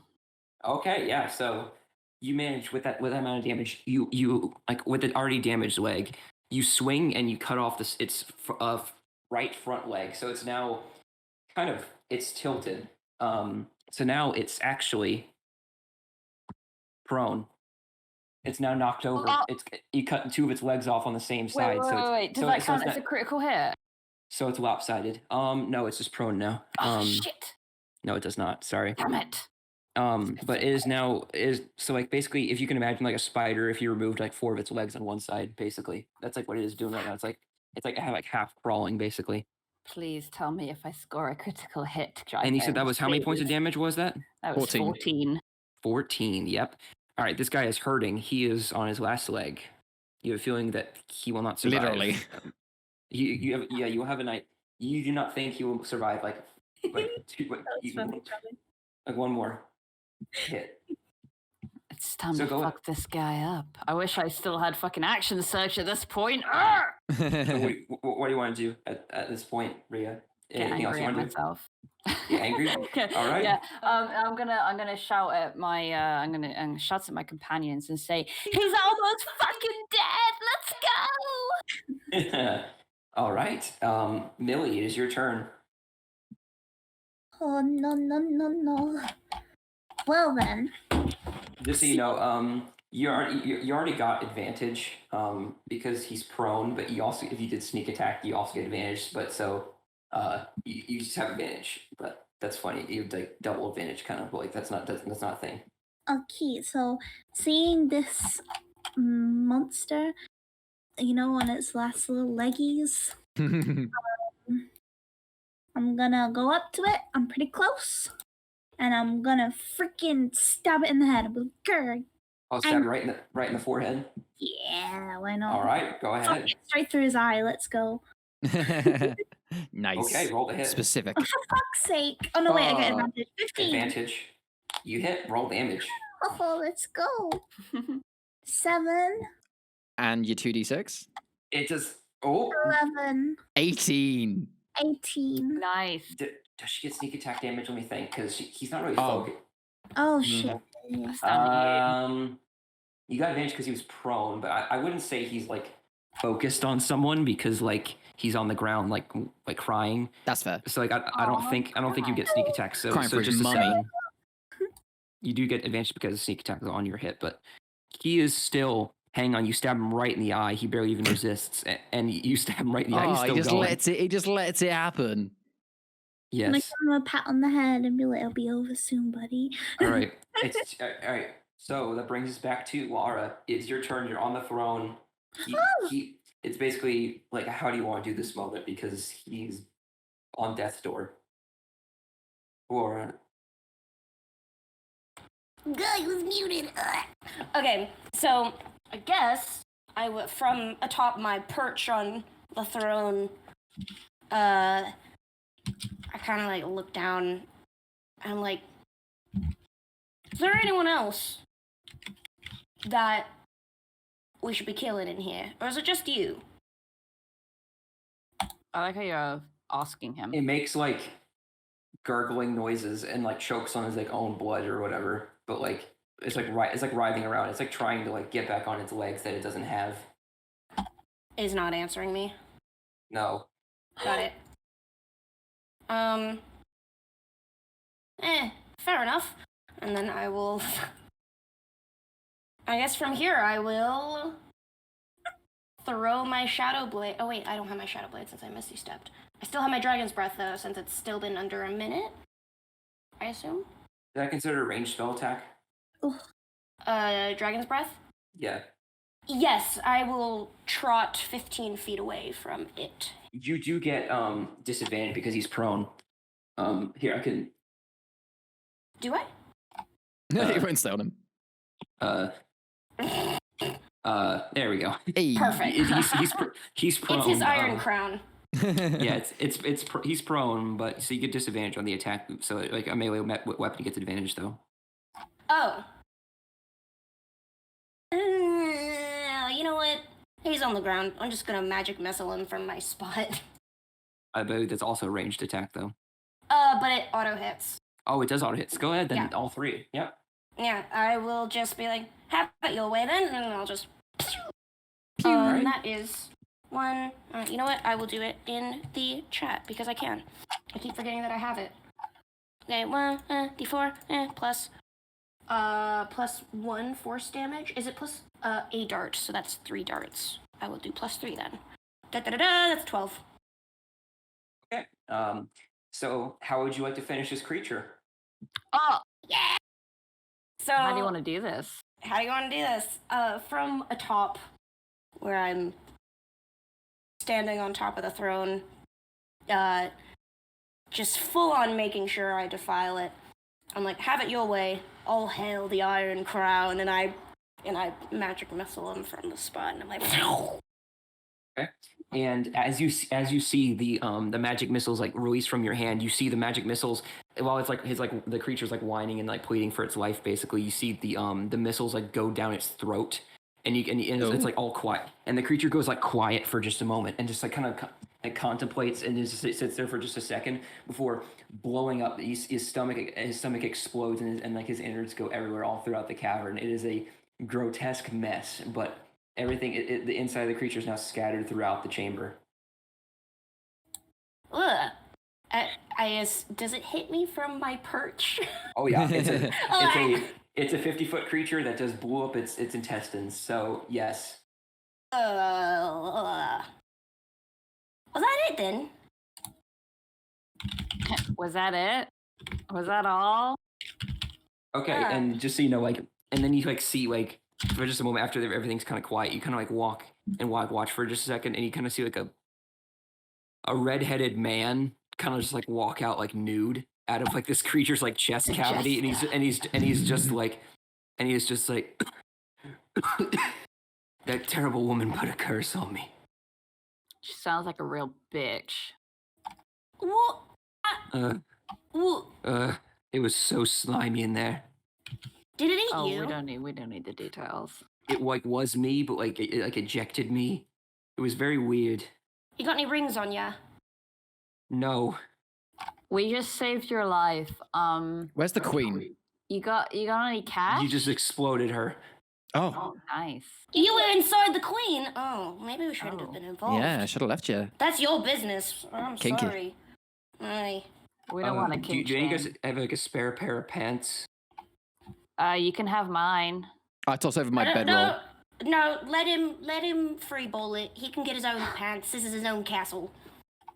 That's true, actually. Eat the rich. Get your own clothes. Hate the rich. So I'm just kidding. you're standing there like laughing at a naked man. No, listen.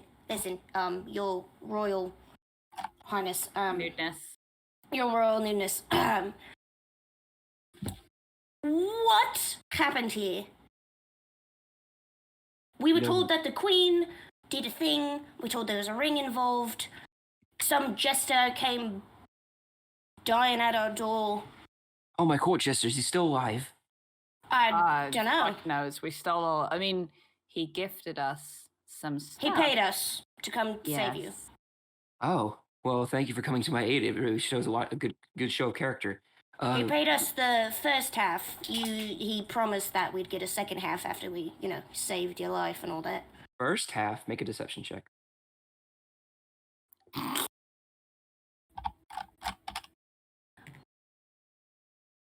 19. Nice. Get fucked. All right. He says, "Oh, well, of course. I'll shower you with the riches of this kingdom. I promise. After I get pants on." Yeah, get yourself some privies. Let's fuck. All right. I'll go back into my DM chair. One moment. You guys, after saving the king, basically, and the king has been now freed from his thing, we cut to a week later, and you guys are given a parade as the king's champions. Each of you receiving hundreds of thousands of gold pieces to live out the rest of your days as one of the wealthiest people in the kingdom. As long as the king is Reigns. He offers you a job as his personal bodyguards if you choose to accept it. If not, he'll let you go free of charge, and you'll get all the money you want. Can I ever have an aside with the king without the others around? Oh, sure. I mean, I don't really care.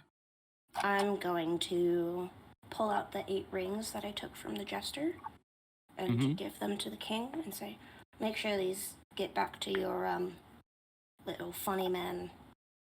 Now that's some character development. Your We little do. John Mulaney. Thank you for being honest and yeah. I just took it to make sure that, he was telling the truth and not stiffing us out on a job. I didn't do it because I'm, nice or anything. I just wanted to make sure we didn't get stiffed out of a pay. So, but Okay, you can give him back to him, make sure he's a brave man. No worries. So who took up the king's offer of being his royal guard? Oh, no. No, Absolutely me not. and Ava were out there as soon as we got paid. Yeah. All right. So We got paid? To be clear, me and Ava didn't even turn up to the parade. There was a parade? Laura did not either. No, she didn't. There's a parade with none of us there. Just like they just pull back the curtain, It's like a our parade heroes. for their health. Carrie is just really So they, confused and is already so they- like, so they I don't make know a- what the fuck is happening. So they had a parade and they were going to celebrate you, but nobody on the stage showed up. He was like, "Well, I mean, whenever we need them most, they'll be there." And Avengers assemble. Avengers, yes. Man. So with that being said, the rest of you guys get to the rest of your days as one of the wealthiest people ever, and continue your stories another time. But I gamble it all until that moment, this is the end. And the one shot has now concluded. Woo! Well done. It took like Thank 2 you years off- very much, Drybones. That was a lot of fun. Yeah. Oh, took that like was 2 so delightful. That took like 2 years off my life. Can I just make a point that No, just like with like all the sweat and like and managing all those numbers and everything. I just want you to all imagine my character waddling away from this town because I've just put 100,000 gold pieces, like you just said, onto my character sheet, and now I'm 2,065 pounds over my carrying capacity. I am dragging my ass out of that village. Wait, how much money did we get? Because he said hundreds of thousands. She wasn't listening. He said hundreds of As much thousands to of gold. make us happy the rest of our days. Yeah, so that concludes that then. Laura would probably approach Carrie at the end and ask if she wanted to team up. Oh. But Wow. that's all. Ava, what are we spending with our gold? Oh shit, good I mean, I don't know. Carrie would accept, by the way. Bitches. Lots of bitches, did you just say? Yeah. We buy all the bitches. Lots of hoes. Goes to all the brothels across the land. So the half orc and warrior and Laura managed to team up, and Yeah. we'll fight together in the future. Yeah, we'd team up. We'd definitely team up. As long All right. as Well, I believe that Laura concludes the one shot. probably. Charlie, if you want to do like a send off for the recording at least. Yeah, well, guys, hopefully you all enjoyed that. Thank you very, very much for watching this kind of like one-off. I appreciate for those that are normally listening to Dungeons & Chickens. Thank you for being patient. You have another episode coming in the next few weeks. But I hope you enjoyed this one shot. And obviously, can we just give a massive thank you as well to our guest star, twitch.tv HolyGlaucus, otherwise known as Lara. Thank you very much for being with us. It was an absolute pleasure. This was great. This is so Thanks for great. You guys are playing. great. I'm so blessed. I'd love to play with you again sometime. If you guys ever have more spots for... Maybe a guest My episode being in Dungeons & Chickens at some point for a bit of fun. Yeah. Oh my god, I would die. Maybe would Lara could really- make a guest appearance somehow. That would be so grand. I would love that. Jabbo's sitting there like, how am I going to DM that? Fuck. Charlie, don't suggest that. No, it's It's all, all fun. it's all in the cogs, man. All in the cogs of brain power. But thank you very much, guys. If you enjoyed it, HolyGlaucus's channel is linked below as well as all the rest of ours. Have a great rest of your day. Thank you very much Subscribe for to listening to Dungeons our and thing. Chickens, eh? Exactly. Have a great one, guys. Stay wholesome. I've been FowlPlayGaming and Co. See you later. Bye. Bye. Adios. Always got to be a new woo.